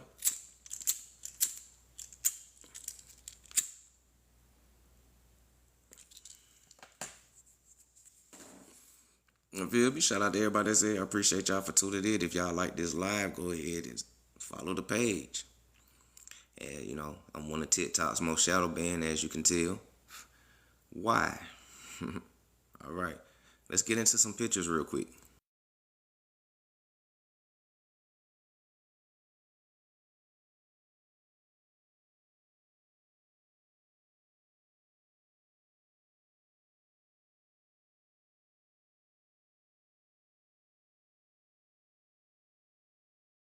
So let's get into some pictures real quick.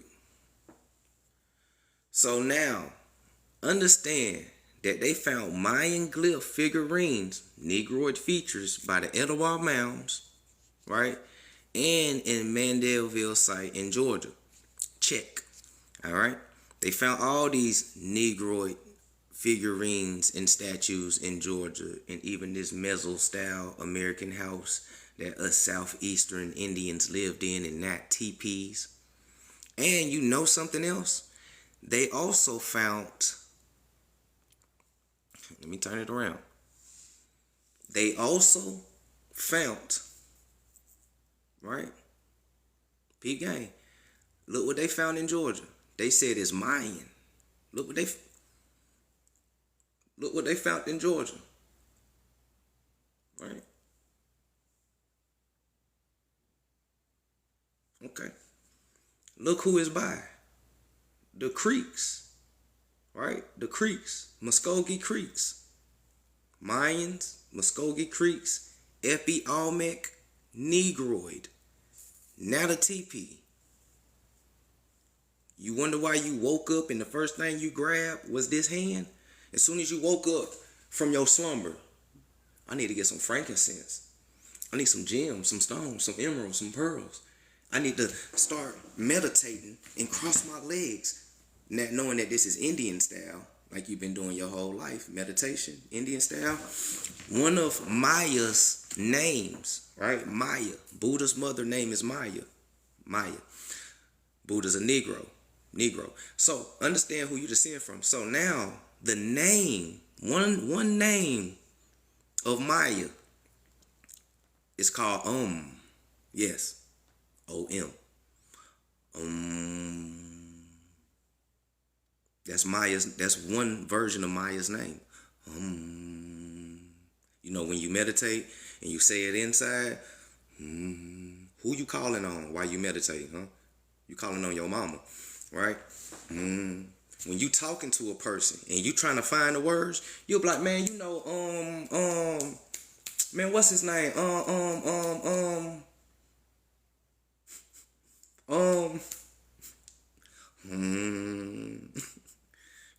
You better peep game. You better wake up to who you really is. Because these niggas know who you are.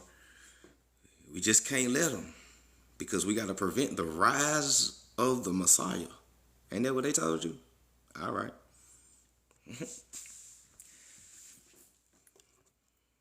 So now, peep game, what's happening, Codex?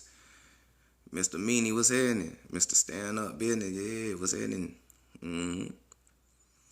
So, but I go to the book that explains that to you a little bit later. If y'all want to see the book where I got that from, I'll show y'all the book and everything that explains, you know, Buddha, Negro, Maya from America, she was a Titan, etc., etc. It's a pretty dope book.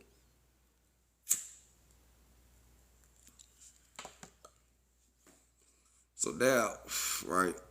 So yeah, so they found the hand that's around most of our necks. Some of our women got it tatted on them, etc., etc. So they found that hand in Georgia as well too. They say the horned serpent is what it's called. The horned serpent, a powerful magical being. In many American Indian mythologies, they feature in the legend of both the Creeks, and remember, there are 24 plus different so-called Creek tribes, right? But they all descend from the Mayas and the Cherokee / Ananawiya. Both groups apparently got the idea from what is called Southeastern Ceremonial Complex, right? A network of cultural influence that spread across much of what is today the United States. As such, the creature is known by a number of names in various languages of American Southeast. And they just give you the different names down there, from the Muskogees, what they call it, to the Mobilian Alabamas, to what they call it, to the Natchez, to the Chickasaw and the Shottas, you know what I'm saying, and the Muskogee Creeks. All right, so pretty dope, pretty dope, pretty dope. But they'll still have you thinking that this is Ethabaskins. For real. If you don't do your own research, people will have you still thinking that these Ethabaskins. Those are the modern Native Americans. Boy, stop playing with me. Most of them can't tell you a thing about Georgia at all.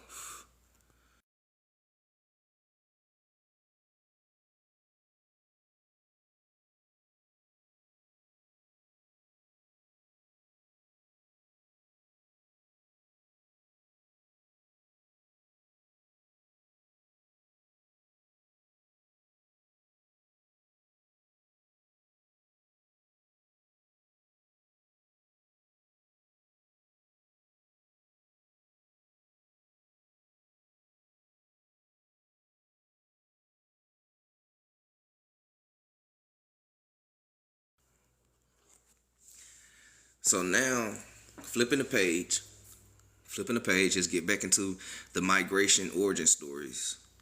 All right. So the Tunic or Nick, the origin name meant people from the home of the sun, right? People, home of the sun, but has been lost. This is the same translation of the original name of the Yuchi in Georgia. What they said? They said the Tutunic tribe and the Yuchi tribe in Georgia have the same translation of their name. Why? Because Yuchi translates into children of the sun. Tutunic translates to home of the sun or people home of the sun. The Yuchi. That chi. That chi. You, she. She, you, she. Like she Mayans. Amaru, she, the she Amarus, you, she in Georgia. All right, peep game. They originated on the east side of the Atlantic Ocean and arrived on the Gulf Coast of Mexico by boat. He said, are they Geechee people or Geechee? Geechee. They close to it. They close to them.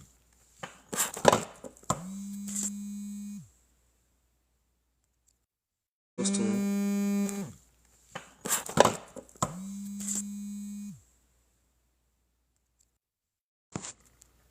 You said, bro, I swear, anime be telling so much. Yup.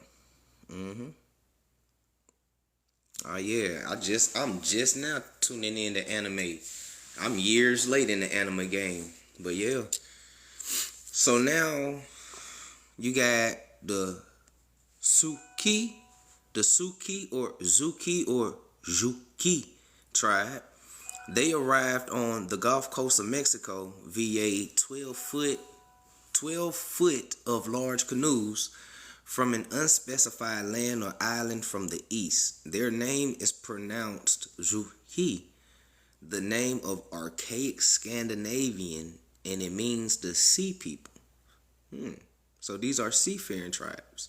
So when they say the island to the east, I'm imagining like West Indian islands. So, all right. So the Tezquita, right? The Tezquita tribe, no migration legend. Their traditions merely say that they came out of the ground or living in caves in their homeland in the mountains of western Veracruz, then began to grow crops. The Kashite migration, kind of look like the Kushite, but the Kashite migration legend, aka Creek migration legend, says the same thing. The Creeks sprung out of the ground or living in caves. All right. You said you just saw all my puzzle facts. Just know the NAs are listening and will be regurgitating everything you say in a few months. Hey, you already know. I already know they listening. The only way I know that they listening and shit is when they go quiet and they stop trolling.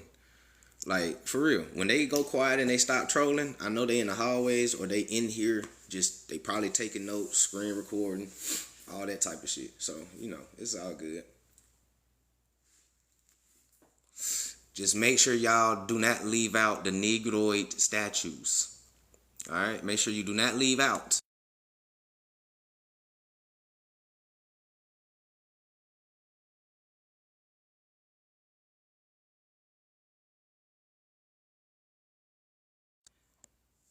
When you go back and tell this story, make sure you do not leave out the real ancient ones that predate the migration story, and you know who they look like. All right, you already know what it look like. You already know who they look like. Do not gaslight nobody. Just keep it 100. All right, it's peak game. This right here is part of the Levanta, right? Laventa, Levanta. So now, when you type in Olmec statue heads, you're going to get the regular colossal heads, of course, El Negro, everything like that. But if you type in La Venta, you get all types of Negroid ancient statues in Mexico that predate the colossal head. This predates the colossal head. All right. Remember that very first Olmec that we read about? They was real ancient, building shit, 300 BC, Epi Olmec. Yeah, this right here, yeah, them right there. They just so old, and they haven't deciphered the second batch of Epi Olmec in Mayan writing, so they don't know what their name is because they can't decipher it. So the Aztecs or the Nuaa or other Athabascan tribes, such as the Navajo, when they encountered right here, when the Navajo encountered them, they was like, Anasazi, because Anasazi is a Navajo word, which is a Athabascan terminology. So they was like, Anasazi. You know, the Aztecs or the Nahoa people was like, Olmeca, right? Olmeca. Slow it down one time. Oh. O-L, old, like old. Mecca, M-E-C-C-A, Olmeca. The Olmeca, the mother civilization, Olmeca, mother civilization. Anasazi, Olmeca, Maya. Motherfuckers was just throwing names at us because we so damn old, people don't know what to call us. But they know the deeper they dig, the more Negroid shit get. Come on, man. And all of this come from Mexican archaeologists.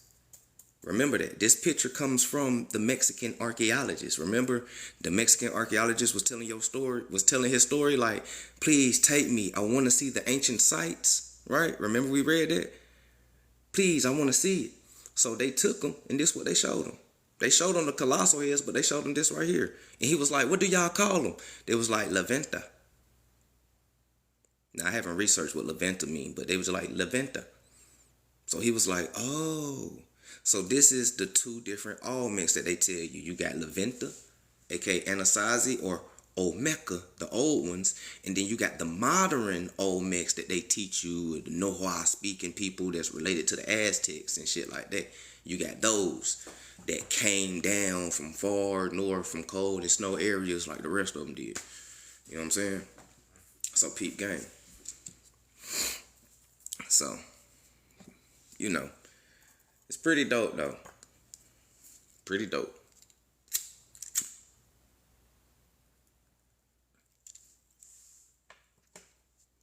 Cloud Cam was saying it.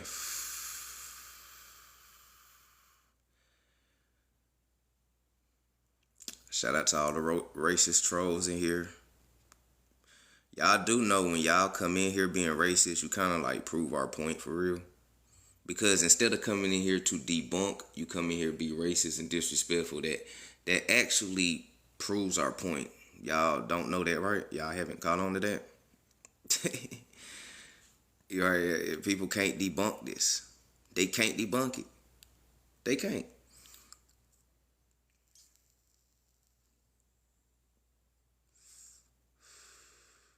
Where is the real Mecca? Right, real. Right, where's the real Mecca? Where's the real Mecca?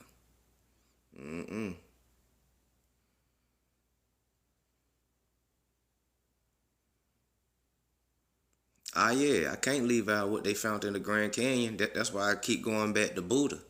You know, Buddha's temple. Show people Buddha, Negro. His mama, Negro. Right? His mother was a Titan who descend from Atlas, who is a Titan. Buddha is Krishna. Krishna is Yeshua, who is also Vishnu, who is also Hermes, who is also Thoth. Guess what? Your gods are originally Negroes. And the Mayans depicted all the gods as Negroes. You know what I'm saying? P gang. You gonna draw your God how you see yourself. That's another thing that people forget. You know what I'm saying?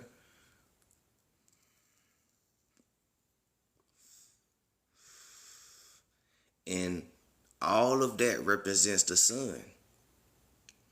All of it represents the sun, the soul, America, soul, sun children, soul brothers, soul sisters, soul music, soul food, the soul, the sun.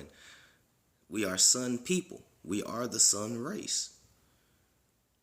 Well, one of the sun races around the world. There's other sun children around here too. They just haven't woke up yet. But we are one of many. And X-Men Apocalypse showed you that. Remember X-Men Apocalypse when the blue dude with the unk on his stomach rose up? That was Thoth. That was Thoth, the antediluvian god. He told you inside the movie. Go back and rewatch it. When they was like, who are you? Thoth, the antediluvian god, was like, I go by many names. Some of y'all call me Buddha, Krishna, Vishnu, El, Yahweh, Baal. I go by many names. He told you that. And it's true. We go by many names like our creators. Who are y'all, man? We so old. People call us everything. Shit, motherfuckers call us Anasazi, Olmecs. Some people call us Mayas. Some people call us El Negros. Racist people call us Mayate, which still got the word Maya in it. Peep game. You know what I'm saying? Like, niggas call us Afro-Americans, fucking Negroes, colored folks. Niggas call us all type of things because they don't know what we are. They don't know what to call us. Shit, we old as shit. But we do know that our culture is found everywhere. We do know our culture is found everywhere, though. You know what I'm saying? So, and everybody still do our culture today. You said, which X-Men was that? Apocalypse. X-Men Apocalypse.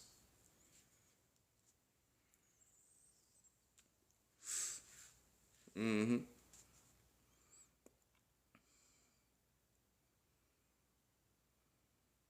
Man, peep game. Yeah, they put the truth in movies. And they made him blue, which is another symbolic form of saying that he was so-called black. Anytime they make a god blue or people blue, that's a symbolicness of saying that these people were black. So black that they're blue. Blue black. Wesley Snipe motherfuckers. Excuse my language, but just had to, explain it. Anubis. Anubis is melanated. Anubis, they show you black god, aka black god, melanated god, Anubis. You can find the melanated dog in Mexico. That is melanin on that dog. The dog is coated in melanin. He needs melanin because he's in Mexico. He needs to protect his skin from the sun because he's hairless. Right? Peep game. Peep game. If the aboriginal animal needs melanin to survive in Mexico, why wouldn't the people need the same thing?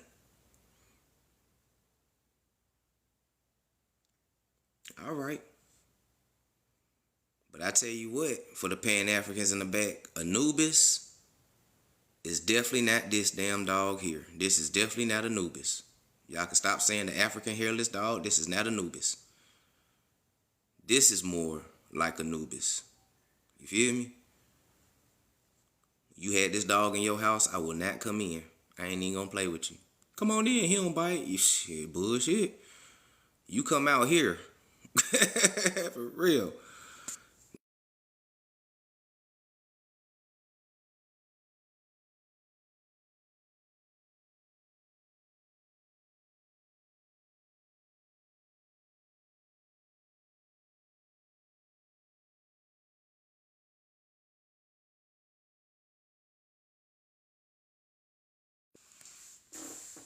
So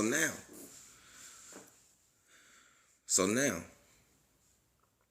let's kind of explain these different creeks, right? Because remember, Creek is just a label. We found them by Creek, so we call them Creek Indians.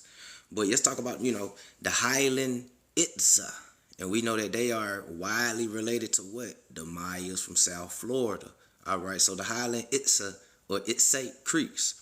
They crossed the Gulf of Mexico, then paddled up to the Chattahoochee River, then settled in mountains of Georgia. There go Georgia again, in the mountains of Georgia, in West North Carolina. So they settled in Georgia and North Carolina. Now, We know who in Georgia and North Carolina. We ain't got to keep going. So Piedmont Itzite Creeks, they crossed the Gulf of Mexico to first settle near the lake of Okeechobee, right? Okeechobee. There's a whole video about Okeechobee prison camps with Okeechobee Indians. All right, so they settled near the lake of Okeechobee. They then migrated northward to a marshy wetlands. Then they settled in Savannah, Georgia, at a great town, which had been erected by Appalachia, the real Appalachia Indians. They eventually settled in on the Ocmulgee River, where Macon, Georgia is today. We right back in Georgia, right? Georgia. The Upper Creeks. This is from the famous Creek migration legend, but is actually the story of one band of Kassite Upper Creeks who left Tennessee during a drought, then traveled to western North Carolina, then North Georgia, where they become vessels of a highland Appalachia. Their original name has been lost, but where they lived in Mexico was occupied by other Texquita, Toltec, Otomi, and Zuki tribes. Georgia, all these Indians in Georgia. You feel me? All these Indians in Georgia, and they want people to think they came from Africa. That's wild.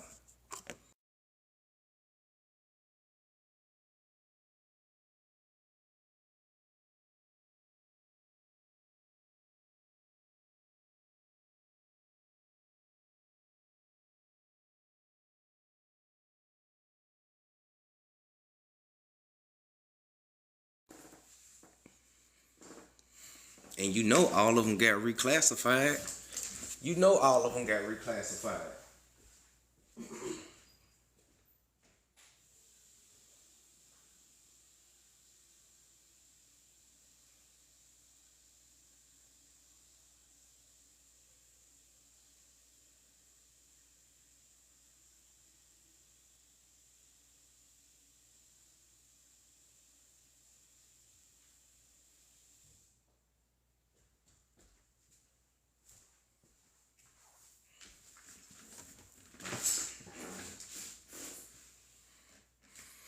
They dog napped them from us. Peace out to everybody that's in here. So now let's continue going. So the Yuchi, remember we was talking about the Yuchi or the Yuchi or the Yushi, she, the she. The Yushi is an anglicized of Uc, right? Which means water descendants of in Muskogee. So they will be part of the Muskogee, right? The Itzite Creeks called the Okatee, which means the same thing. The UC or the UShe told leaders in Savannah, Georgia that they originated on the other side of the Atlantic Ocean in the home of the sun. In the home of the sun, right? Their boats had initially landed at the mouth of the Savannah River. There were no other peoples living in the southeast at that time, but shell rings and shell mounds and earthen mounds had been built by an earlier people, though. From Savannah, Georgia, they spread across much of the southeastern United States. The Uchis or the UCs called themselves Soha'o, right? Which means children of the sun. Children of the sun. Children of the sun. Ain't that something? Children of the sun. You can't get no blatant in that one. What's happening today? Cloud count. You can't get no blatant in that one. Somebody said water descendants, Atlanteans. You caught it. You caught it. You caught it. Most of these stories is Atlantis stories.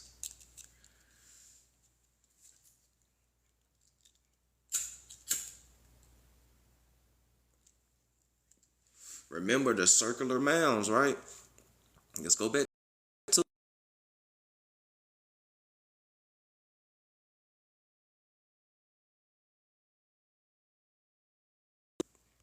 right. Let's go back to it, right? The circular mounds, right? The circular mounds that was being constructed specifically by the Shatas, right? Circular mounds, Atlantis. Let's keep going.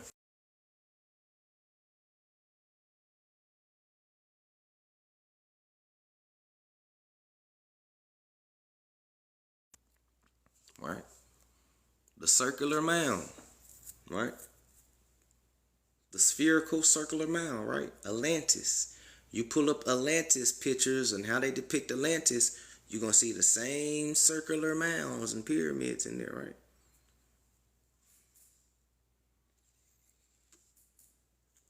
Children of the sun, huh? Okay.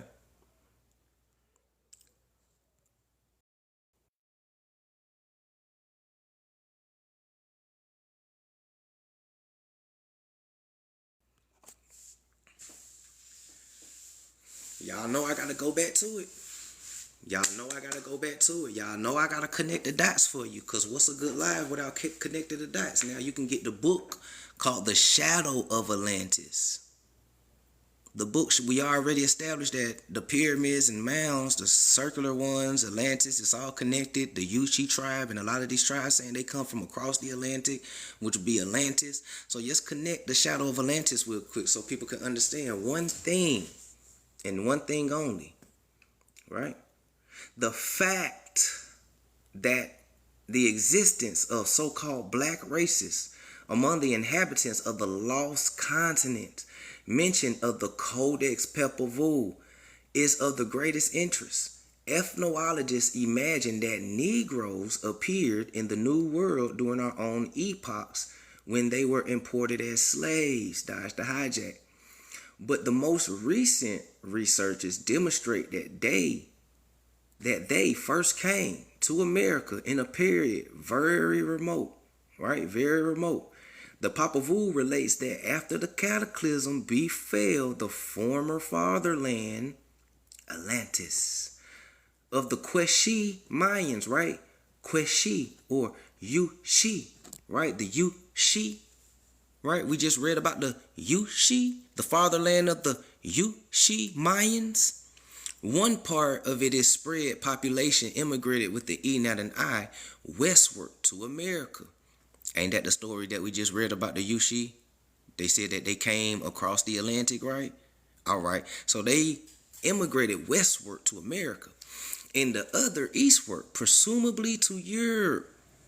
And when they went to Europe, they became the Chaldeans, Britons, Phoenicians, and to Africa.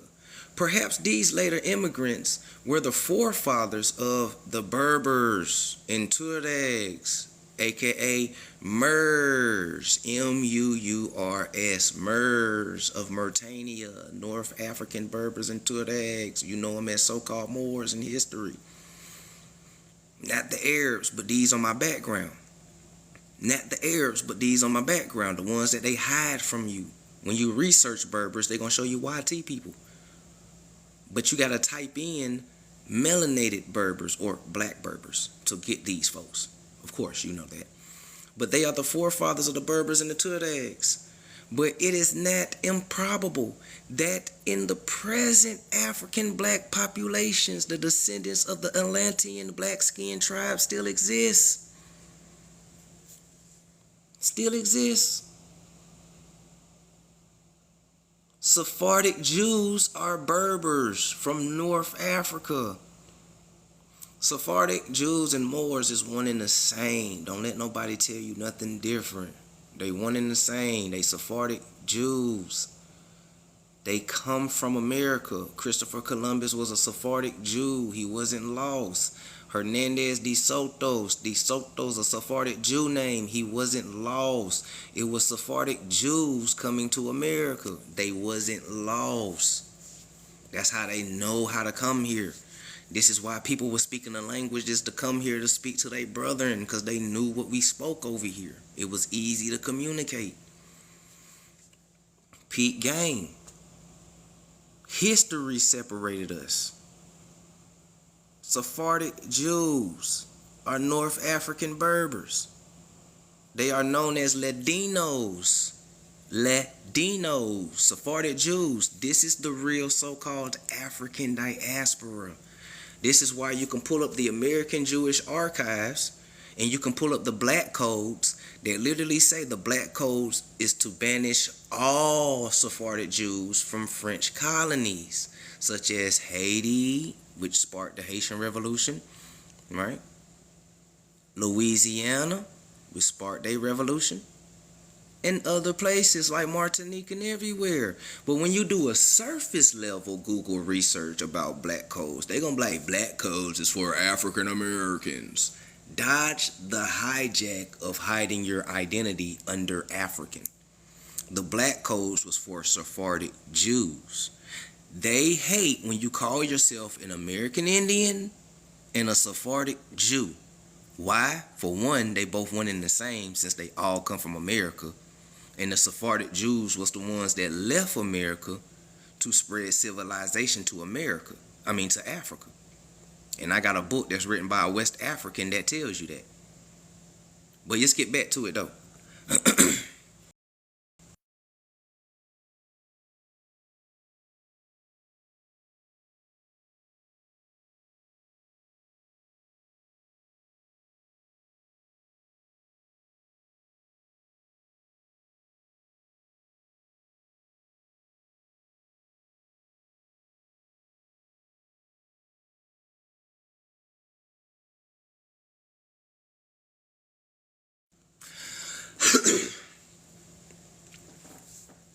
And I do want to say thank you for the Cash App donation. Thank you for tipping the waiter. I really do appreciate it. You know, it's always appreciative. Shout out to the live gifts for those who contributed to the live gifts, and shout out to those who subscribe to the channel. I really do appreciate it. Y'all the real MVPs. And if anybody else want to subscribe to the channel, $2.99 a month. If you smoke a pack of Blackwoods, you can sacrifice a pack for your boy to get these real gems. You know what I'm saying? I appreciate y'all. Thank you for rocking out with your boy this rising. So now, Mr. Peter Chan, right? Mr. Peter Chan, who is the Mexican archaeologist that we're reading, who's telling us this, right? So people can't say, oh, the white man's book. This is the Mexican archaeologist who's telling us this. So Mr. Peter Chan, Dr. Peter Chan, might I add, also wrote the guidebook to the Messino Necral Anthropologia, still used today. Spoiler alert, the ancient log tomb identical to the one on the cover of the Spanish language version of Pina Chan's book was also found under Mound C at the Etowah Mounds in Cartersville, Georgia. The collapsed temple contained two marble statues. I'm pretty sure y'all know what those statues was, right? I'm pretty sure y'all know what those two statues was. Y'all heard about them. The Zuki or Juki people have always claimed to be the founders of the mother culture, right? The founders of the mother culture, but also admitted that several distinct ethnic groups lived in its towns and villages. Yes, that the same Zukis as the Zuki River in northeast Georgia. We right back in Georgia. English speakers wrote the word Suki or Zuki or Zuki, but it's correctly pronounced Zuki.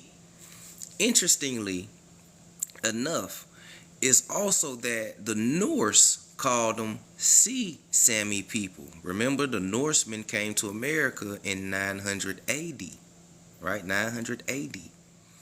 The indigenous Asiatic people of northern Scandinavia who taught the Norse how to build oceans-going sailing sea ships. Who is these indigenous Asiatic people who's teaching other people in the cold region? All right, peep gang. So we'll talk about that in another article, right? So according to the Muskogee of Mikoshi or Mishoki, or the migration ledgers of the Muskogee, many of their people fled to the mountains of Chapa when the Noha'as invaded their land. Listen, we talking about the Muskogee Creek in Mexico. Listen to what the Muskogee said, y'all. Listen to what the Muskogee said, right? They fled. Many of their people fled to the mountains of Chapa when the Noha'as invaded. Remember who the Noha'as was, right? The Aztecs and the quote unquote Olmec that was coming down, right? The Baskins invaded their lands, but their own ancestors immigrated northward to Tabasco in laterly southeastern United States. All right. So, hey, it's crazy, man. It's crazy. What's happening? Thomas Anderson in the building. Mr. Anderson, why are y'all reversing our French history? The tribes came from Mesopotamia. What are you talking about? Who is reversing your French history? Ain't nobody reversing no French. We ain't even talking about the French. What are you talking about? We ain't mentioned French not one time.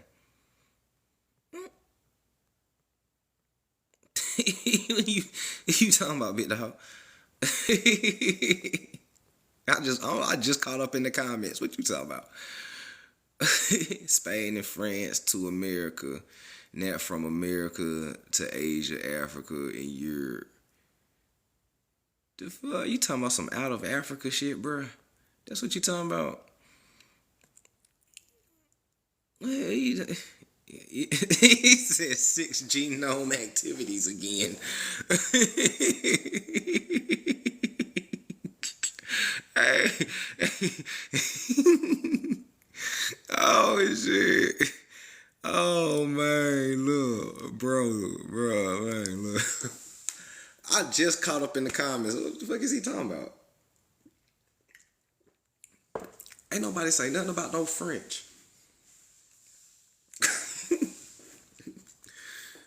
Man, you about to man, let me respark my joint real quick, cause what?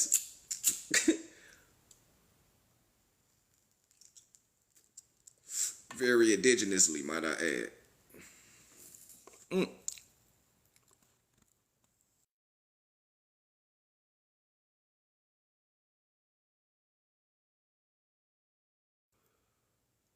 Some more pictures right here. They just showing y'all kind of around the world and stuff like that though. So this is what step pyramids, and the other side of the Pacific. So they just lining up how the step pyramids matches over here, but the ones over here is I think older than the ones that's around the world type shit. So you got the Olmec pyramid, Levanta, Mexico. Remember Levanta? Remember the person I showed you, Levanta? All right, boom. Um, you got the China. You got the step pyramids in China. You got the step pyramids in Indonesia. You got the step pyramids in Mexico. The same with the Olmec jaguar and the Hindu lion guardians in front of these step pyramids, right? You got Olmec yoga poses. Now you know where yoga come from, right? America's the real old world, right? Buddha, Buddhist, yogi, meditation, right? Okay, so now you got Olmec yogi or yoga poses. All right, so peep game, rubber people, huh? We are the rubber people, huh? All right.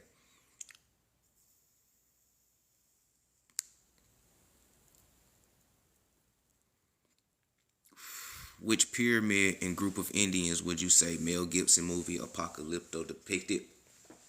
Apocalyptic depicted Athabascans that was migrating to the Yucatan and proposing to be the Olmecs. You know what I'm saying? Like when we just read that the quote unquote Olmecs that mainstream was telling you was actually pretty much part of the same family of the Aztecs and everybody that was migrating down to the Yucatan.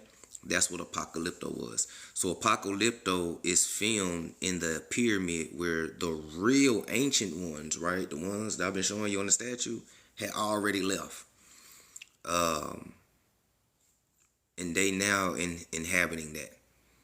And then so when some of the colonizers stumble across these areas, they looking at the ones who's just now inhabiting it, and they calling on, oh, so these must be the ancient ones of this area type shit. When the real ones done already left type. Yeah, so that's what Apocalypto is starting from. Hmm.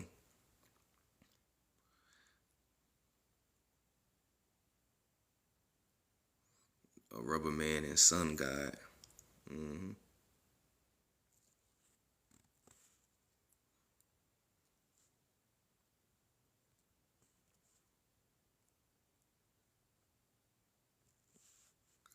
So I just want to show y'all that real.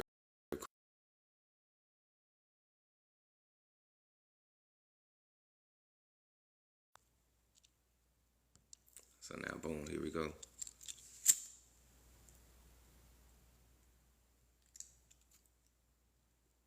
So if you want some more books too on this, The Mysteries of the Olmec, pretty dope. You know what I'm saying? I got that screenshot and everything like that. We'll probably cover that. Oh, excuse me. I'm sorry. That's that coffee. We'll probably cover the mysteries of the Olmec probably a little bit later on today, if y'all want to, for those who missed it. But we just covered that bottom book by Ramon Pina Chan, which is the Mexican archaeologist. What we just read came from his book, The Olmec, The Mother Civilization, Mesoamerica.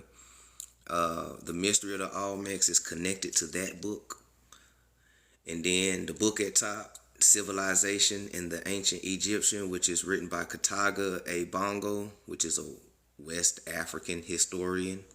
He literally says that South American Indians brought civilization to Africa, and Africa was the second to be civilized. This is why so much of the culture resembled each other between South American Indians, aka Olmeca, right? In Africa, specifically North Africa. They took civilization to the Fertile Crescent of North Africa, aka Amazigh Berbers. Remember what I just showed you in the Shadow Atlantis book? Who took civilization to Africa? The Berbers. They took it to North Africa, right? Boom, Berberland. Okay, peep game. And then from there, it spread it southwards, northwards, and eastwards into Asia, and even in Ireland. What's happening, fair use?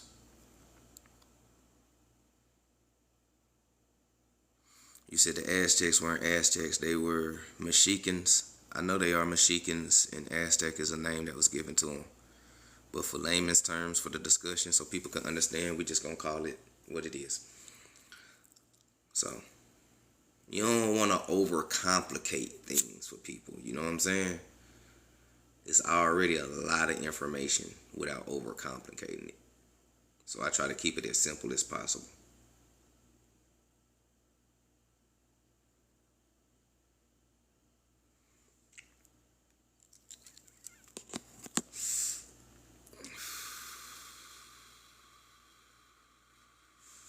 Does Mohegans come from that word?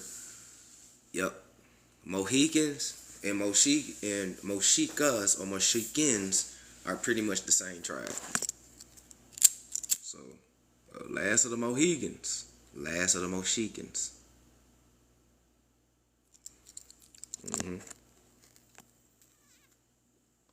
What's happening, Lou? Grand Rising, Stephen. What about the Mohawks? The Mohawks is our people. The Mohawks is our people. And you know, and Mohawk is just a description that they called them, because you know that tribe mainly had Mohawks and stuff, which is where the Romans got their hats from. The Roman hats, where they be having that shit at the top, it comes from the Mohawk Indians.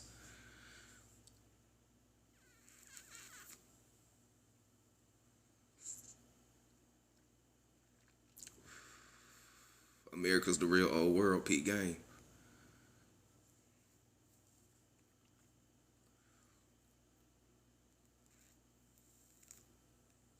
Why would the Romans have that hat?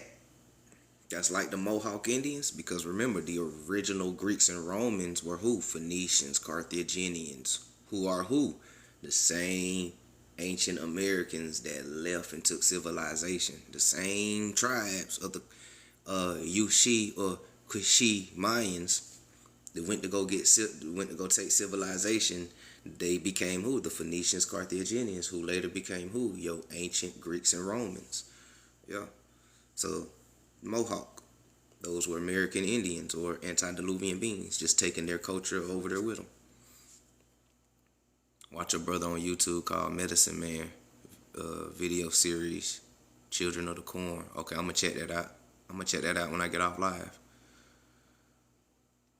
He said I rock the Mohawk. Yeah, a lot of us rock the Mohawk.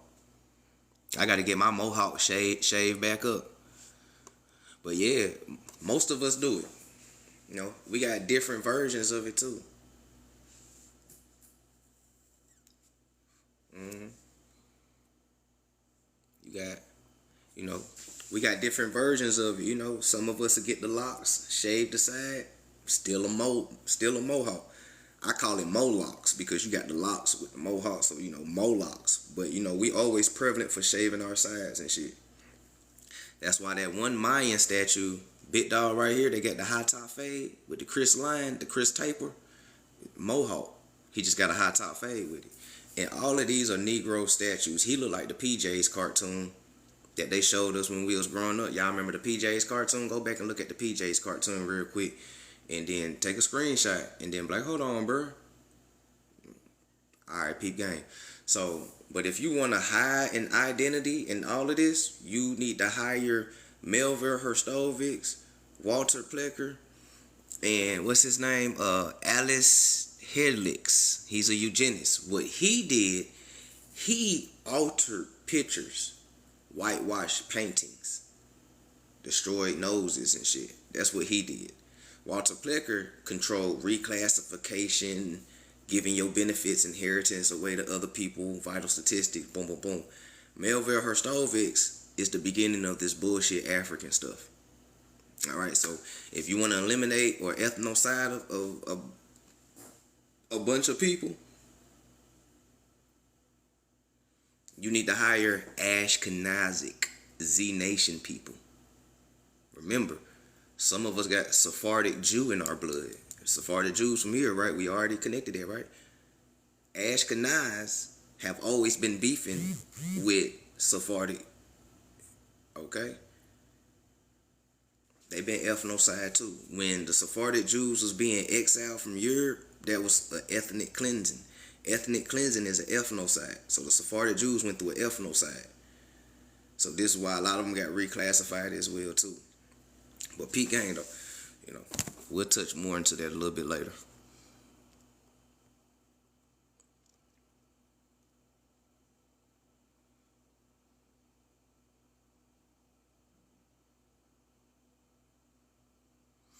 You said never heard of at last yeah, man, he big Photoshopper. Hey, go research him. He big Photoshopper. And it was a few eugenicists who was creating fake sculptures of Mongolian featured statues. They got busted doing that too.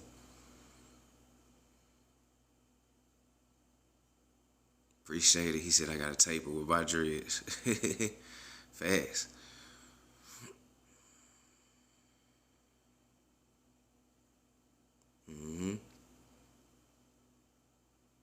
Yep. That's that Mr. T.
So, another thing, if y'all want to screenshot this too, this is pretty interesting. Welcome to the jungle. And this newspaper article up here talking about Afro hairstyle.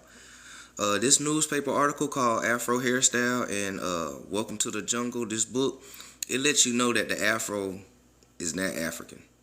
And it doesn't come from Africa. Literally. It really tells you that. And the funny thing about the news article is that you have Africans themselves. You have one African historian, and you got like 3 African girls. They all let you know that we got this from the Black Americans.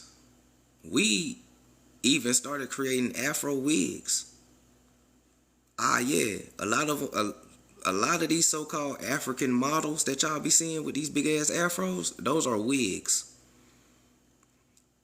A lot of them are wigs. That's not even their real hair. So, and they created it like that because they wanted to look like Maya Angelou. So that's why they created the afro wigs that kind of resembles, Maya Angelou's fro. But real shit, man, man, this document crazy. Like, I read this shit, I was like, damn. He said you can tell it's a wig too. Yeah, Lou. If you look real hard at a lot of them, you can tell they wigs. Real shit.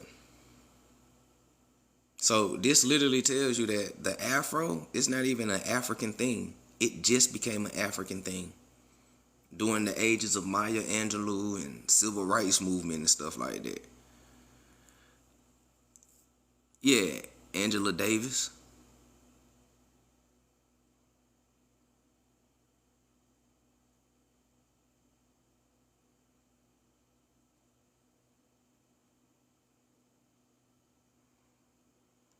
Agent 50 came back in here. What's happening, Agent 50? So yeah, if y'all want to screenshot it and read it, that shit, it breaks that shit down too.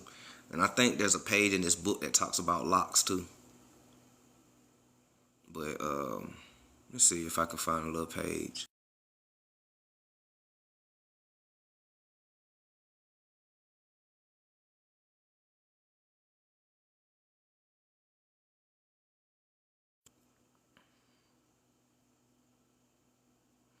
You said 50 never chop it up with you though? Ah, yeah. I can't have a conversation with O5. He's kind of too obnoxious a little bit.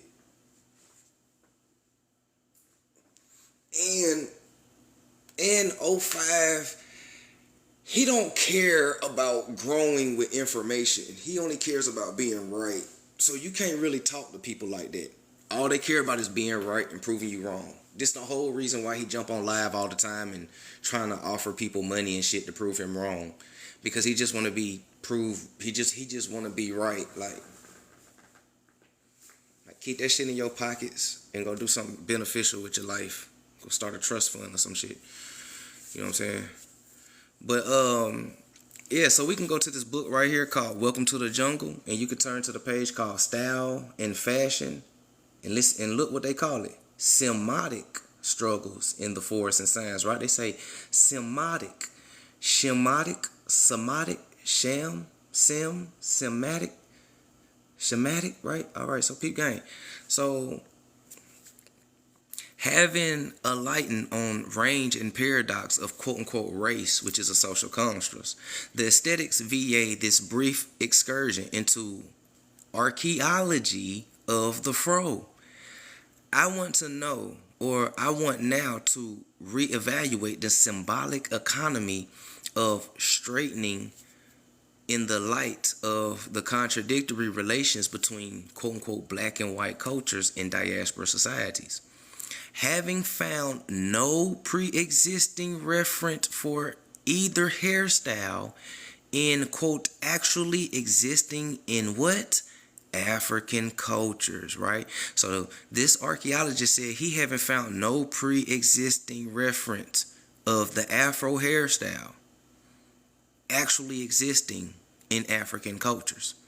I would argue that it should be clear that we are dealing with are new world creations of so-called black people culture, right? Who is these new world quote-unquote black people, right? Black Americans, us, all right? So peep game, Aboriginal people. So new world creations of Aboriginal people sounds better. Culture, which in first world societies bear marked different relations with the dominant Euro-American culture from those that obtain in the third world. By ignoring these differences, arguments that hold straightening styles to be slavish imitations of Western norms are in fact complicit with an outmoded anthropological view that once tried to explain diasporan quote-unquote black cultures as bastard products of unilateral occult relations. Quote, by reversing the axis of traditional analysis, we can see that throughout the era of cultural modernity, it is, quote, white people who have been doing the great deal of imitating while black people have done much of the innovating. Let that digest. Let it digest. Okay. So, refutations of assumptions underpinning the racist myth of one-sided acculturations have often taken from the form of quote-unquote discoveries usually proclaimed by anthropologists and Africanism. What they said?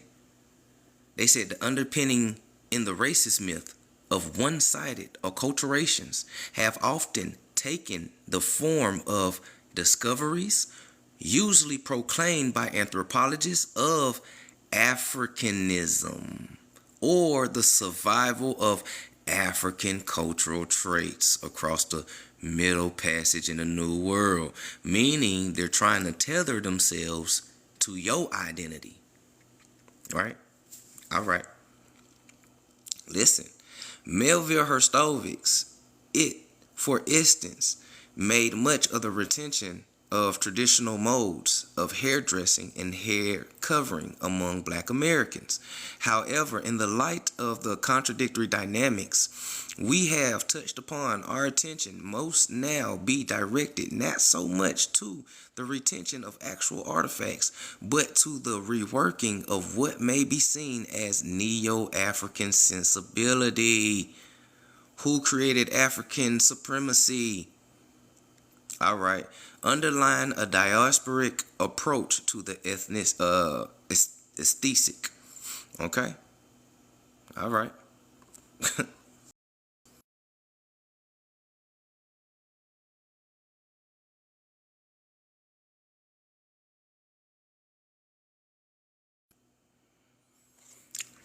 So now, then it did to Africa. In this sense, the fate of the Afro in particular might be best understood by an analogy with what happened to the Harlem Renaissance in the 1920s. There, complementing Garvey's call for reparations to Africa, a generation of artists, poets, writers, musicians, and dancers embraced all things quote unquote African to renew and refashion a collective sense of black American identity. Yet, when rich white patrons descended on Harlem seeking out the slambuterous spectacle of the new Negro, it became clear to Langston Hughes. It became clear to Langston Hughes, at least, that the Africa being evoked was not the real one, but a mythical, imagined Africa of noble savagery and primitive grace. Why? Because Marcus Garvey ain't never been to Africa. So how the hell he gonna tell you what's African and a nigga ain't never been to Africa? Because he been taught by Europeans. Remember? He went to the most prestigious college in Brookshire, England. He was taught by Europeans. Most people are taught by Europeans about African culture and black American culture. All right, so peep game. So now, the creative upsurge in black American culture politics marked a moment of rapture and a reconstruction of black subjectivity. But it was done. Like the Afro, though, an inverted inscription of the romanced mythology created by European ideologies, as Langston realized, I was only an American Negro.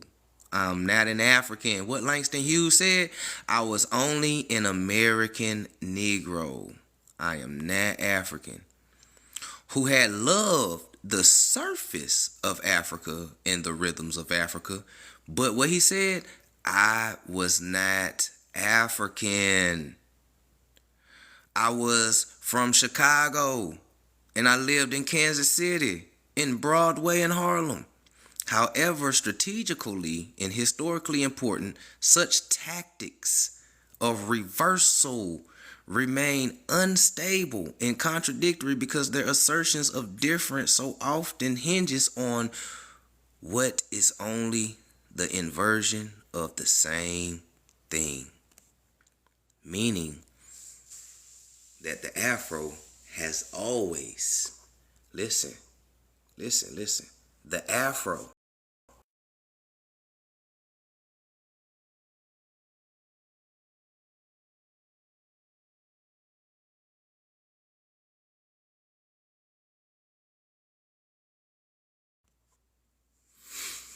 the afro, the afro. What it says, kinky hair, also known as afro textured hair, is a human hair texture prevalent in the indigenous populations of many regions with hot climates, mainly sub-Saharan Africa. Dodge the hijack because niggas in sub-Saharan don't wear afros, they wear turbans. Some areas of Malaysia and Australia, and of course America, like they like to leave out. They love to leave out America, but I got a better picture for you though, right?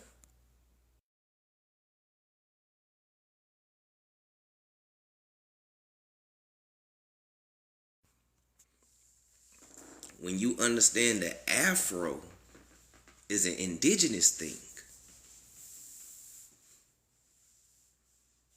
it's not African. You heard what the archaeologist said.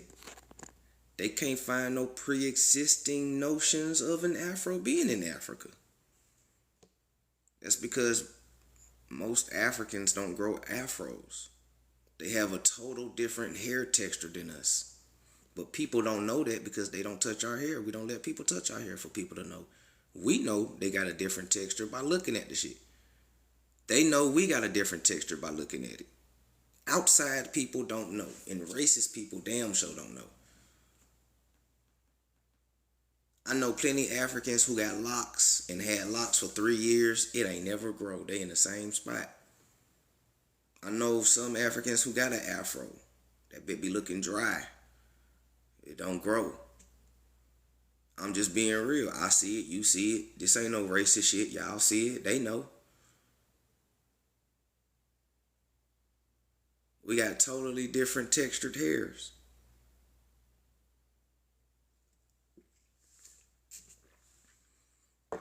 Totally different textured hairs. We a totally different culture. They be trying to tell you locks and gold is from Africa. I ain't never seen them pull up a mummy in Africa with locks and golds. Locks and golds from Africa. Show me a mummy in Africa with locks and golds. Because they pull up thousands of mummies in Peru with locks and golds. Gems, diamonds, emeralds in their teeth and shit. Locks. You know what I'm saying? Shit, they be pulling them motherfuckers up. They still probably pulling them up. But I ain't never seen an African mummies with locks and golds. African parents don't even play that shit. So I know that they be capping. The African parents don't even like their children even getting locks nor golds. They equate that to being black American. You trying to be like the black American, the hoodlum. You trying to be like the hoodlum.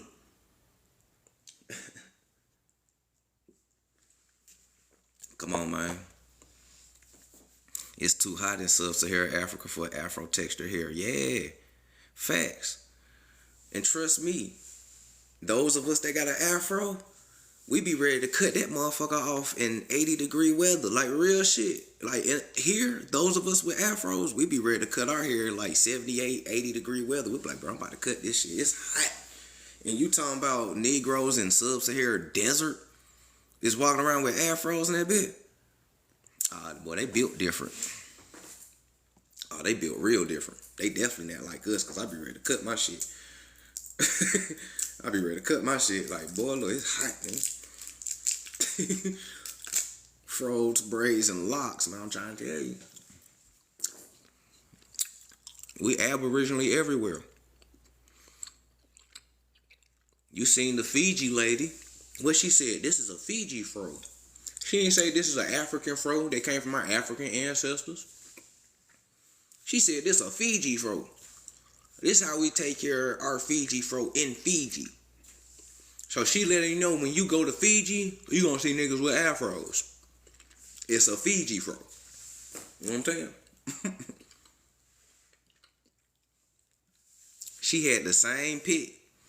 She picked her shit like how we be picking our shit. She was getting it in. I was like, yeah, but I remember when I had a fro, I was picking my shit just like that. You know what I'm saying? But nobody be telling the Fiji people that they African. They acknowledge that they're indigenous. Matter of fact, nobody tell none of these people that they're not indigenous except for the two people up top. Why would America be any different than the surrounding islands of indigenous people? Remember, the Mexican archaeologists said that the proto people that inhabited Mexico was what? Proto-Polynesians. Right? Proto-Polynesians, meaning before admixtures and Athabascans hit the Pacific coast. So I wonder what they look like. Probably like everybody else in the Pacifics. All right, peep game.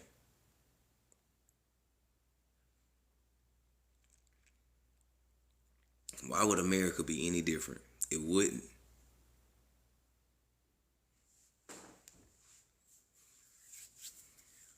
It wouldn't.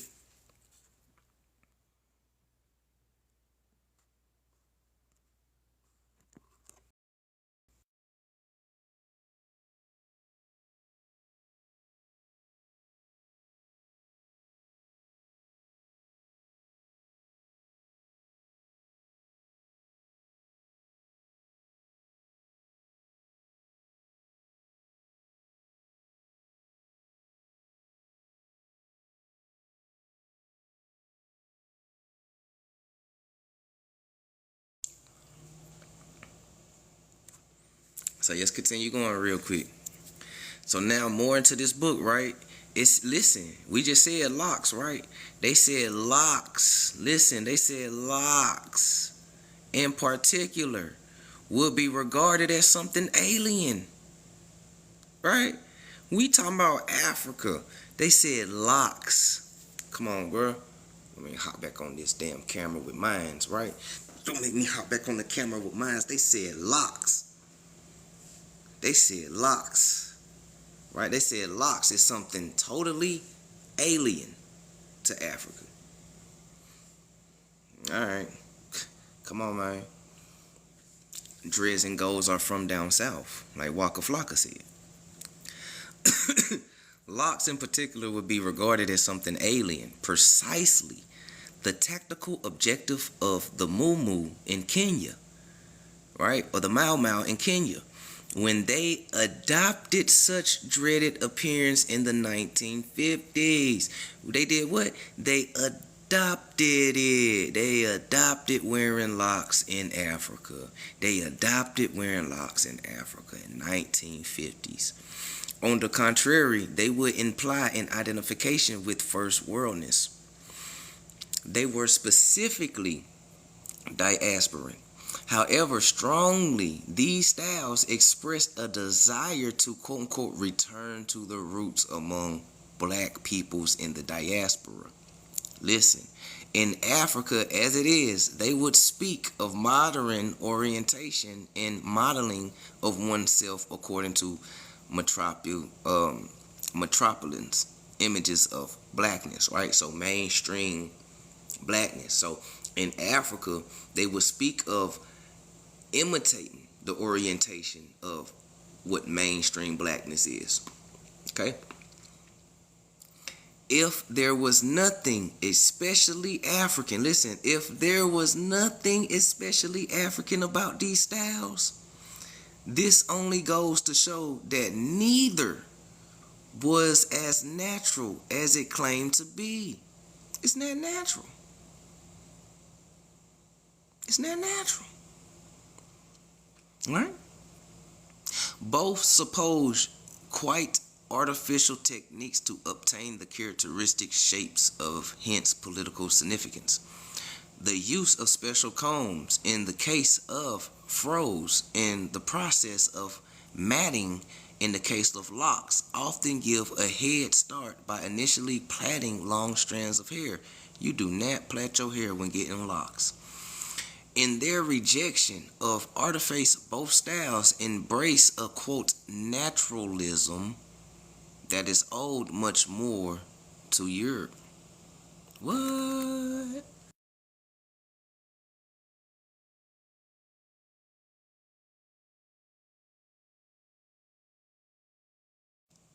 Right? So they owe it to Europe, right? P game. Marlon Brando, right? Marlon Brando, the Mennonic association with the macho and motorbikes, these elements encoded the youthful desire of freedom in the image of the American highway and the open road, implying opposition to domestic norms of their parent culture. Moreover, the color black was not saturated by exclusively racial connotations or connotations.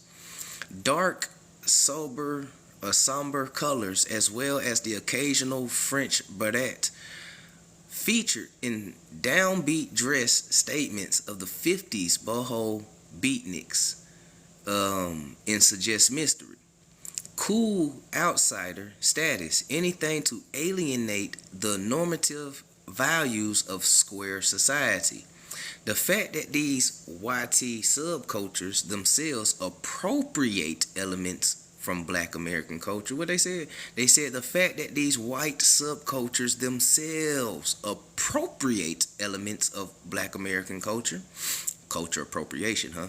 Rock and roll and bebop, respectively, is important as fact as the portion of the semiotic effectiveness of the Panthers' look derived from associations already embedded by previous articulations of the same and similar element of style, meaning it was always here. The movement back and forth indicates an underlying dynamic of struggles as different discourse competes for the same sign.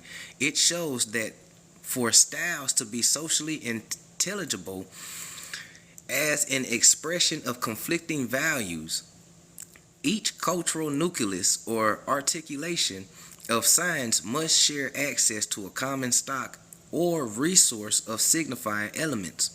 To make the point from other points of view would amount to saying that, listen, the fro engaged in a critical dialogue between black and white Americans, not one between black Americans and Africans, even more so than locks. There was nothing more particularly African about the fro at all. There was nothing particularly African about the fro at all. One more time for the people in the back.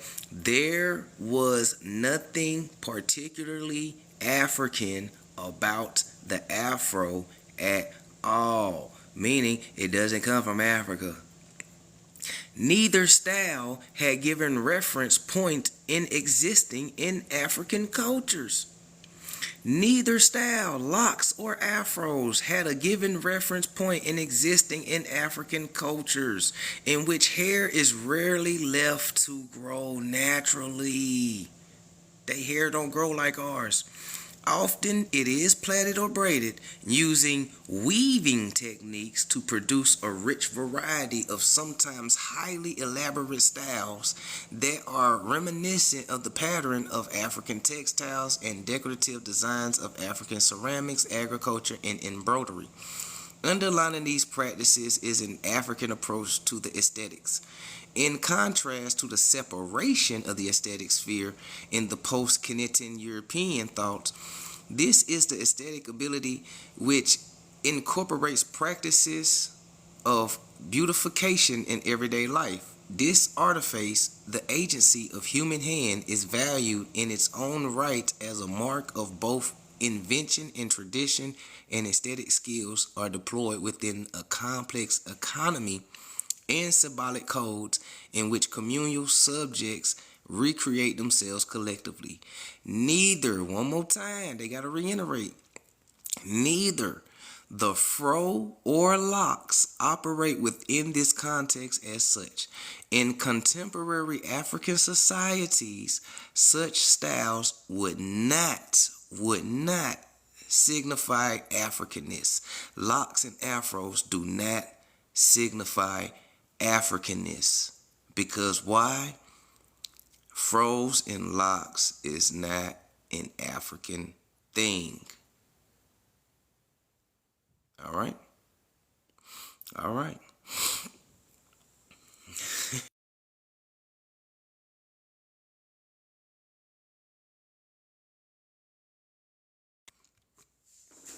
And you can go get all that from this book right here.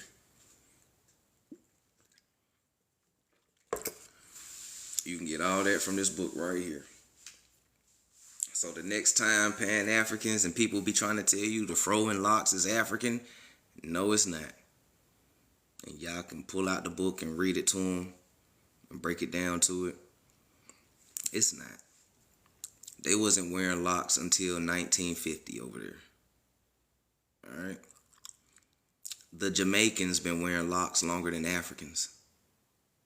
Listen to what I'm saying. The Jamaicans, Rasta Safari, they was wearing locks way before Africans. And we was wearing locks way before then too. Shit, my great uncles had locks. You know what I'm saying? Like, we always had locks. That's just something, that's something that we did. It's the culture. You got that real Indian hair. That synthetic bullshit that they be trying to sell you in the stores. And the real Brazilian hair. The real. And this all ain't nothing but straightened shit. That ain't Brazilian hair. And that ain't Indian hair. That's Hindustan hair. That's Caucasian hair. That's synthetic and horse hair. But we are the Indians. And you always had Indian hair. That's why they do everything to try to destroy your hair. Perms. Right? Weaves. Designs that snatch out your edges. For what? So you can wear straight hair? Why? So you can wear straight hair? Your hair is naturally afro. That is indigenous hair. Rock that motherfucker. Just like the lady said, this is a Fiji fro.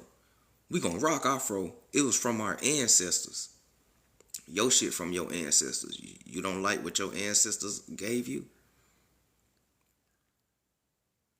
I'm tired of hearing the excuses.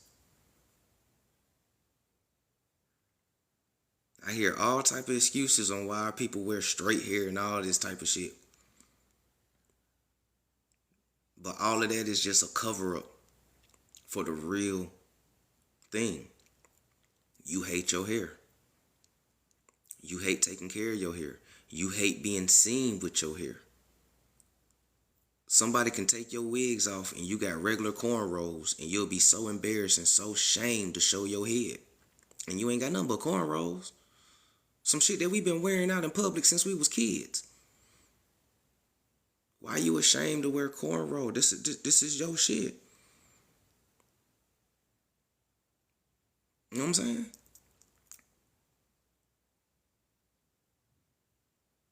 I'm just being real. I can't even tell you the last time I seen our people rock afros as a community. I'm talking about, I can't even tell you the last time I seen, I'm talking about on some 1960 shit where everybody in the neighborhood got fros and locks and natural hair. Man, I can't even tell you the last time I seen that shit.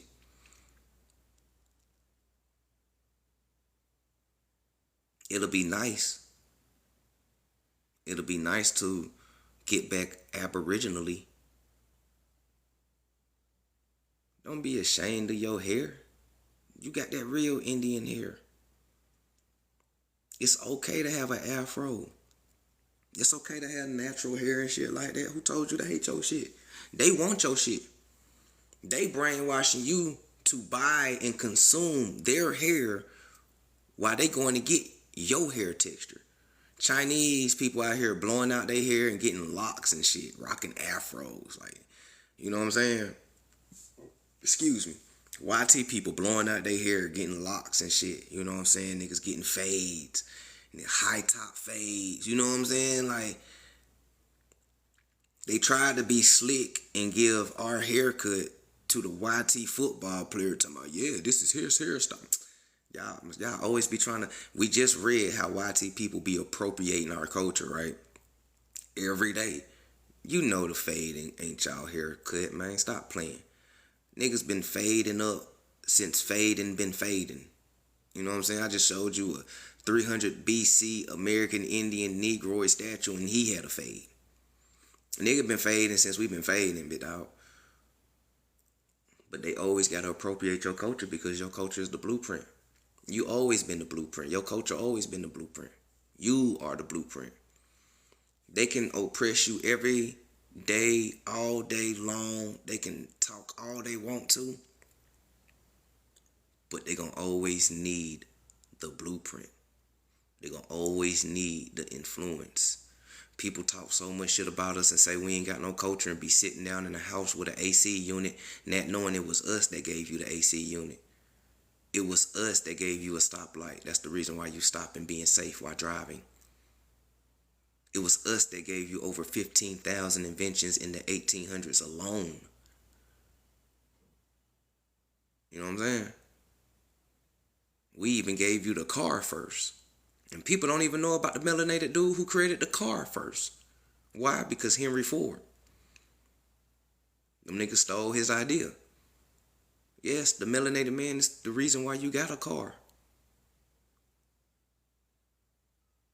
Every invention that we ever created pushed society forward. And the moment they disenfranchise us, society haven't been pushed forward in a long time. Instead of inventing real shit, niggas inventing hot Cheetos. You see what I'm saying?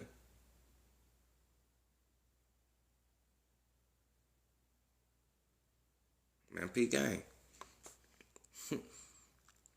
P gang. Hell yeah, we gave them the toilet too. The niggas was nasty. You know, we always had the toilet. But we was like, man, let's go and get these niggas the toilet because I'm tired of living next to them smelling that shit. So, man, here, take this toilet. We're going to get your pipe together. This is how you use this motherfucker. You know what I'm saying? You said the man before Ford, I think his name like Gibson something. Gibson Automotives or something like that. I don't got my other phone near me. They got his name on it.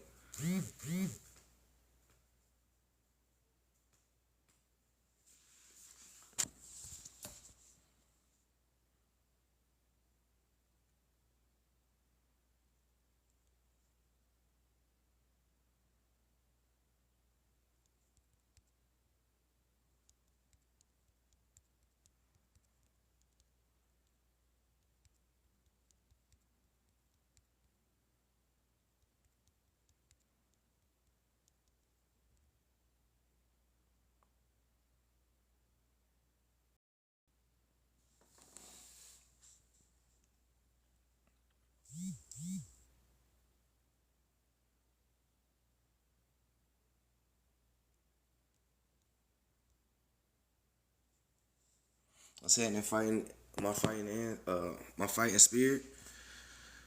Shout out to everybody that's in here. I appreciate y'all. Hey, y'all, thank y'all. Thank y'all. Thank y'all for the Cash App donations, for tipping the waiter. I really do appreciate it. Thank y'all for subscribing to the page. Thank you for the likes, the love, the gifts, man. I really do appreciate you for tuning in.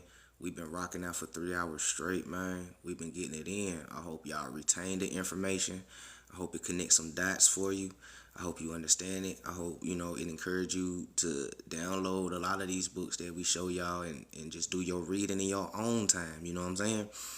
So, knowledge is power. And the only way we're going to get back to our status is first we got to get the knowledge of who we was so we can understand what we are so we can continue being who we are. You know what I'm saying? So, I really do appreciate y'all for tuning in. Hold on, this mom dude's texting me.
back. We back. We back. We back. We back.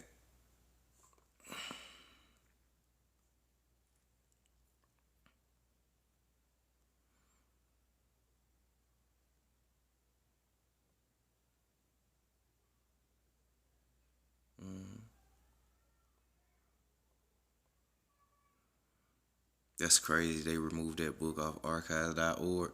Yeah, K Real. Hey, they removed a lot of books off archives.org. They even removed they man, I tried to do my whitewash series and they removed the memoirs of the Secret Service by John Mackey. They took that off of archives.org. You gotta buy it now. And that book tells you pretty much everybody is whitewashed. From the Kings, Jacobites, everybody was swarthy, melanated, Sephardic Jews, etc., etc. Descriptions, family crest, all that. Like, that book is dope. But they took that shit off the archives.org. Even Beethoven, Napoleon, Benjamin Banneker, like a lot of people melanated. So what's the book called? The Memoirs of the Secret Service by John Mackey. So where it can be bought at? You probably can get it from Amazon. I don't know if you type it in Google, it'll probably take you to like one of those sites where you can buy it, like Google Books, Amazon, or something like that. But they took that shit straight off archives. That's crazy. But yeah, they started removing books because Black Rock and Vanguard, Black Rock and Vanguard had bought Ancestry.com, and Black Rock and Vanguard had bought archives.org, and they started removing like 100,000 books off there. So I was like, ah, shit, niggas found out that we've been reading. You know what I'm saying? And found out that we've been reading, man.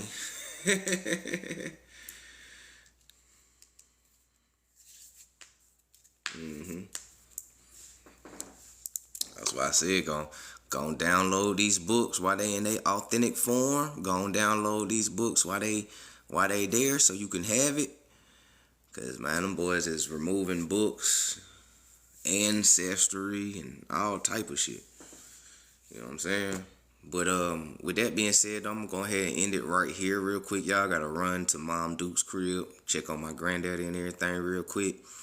And then I'll hop back on a little bit later if I go to work, and we'll chop it up some more. So with that being said, y'all enjoy the rest of y'all day.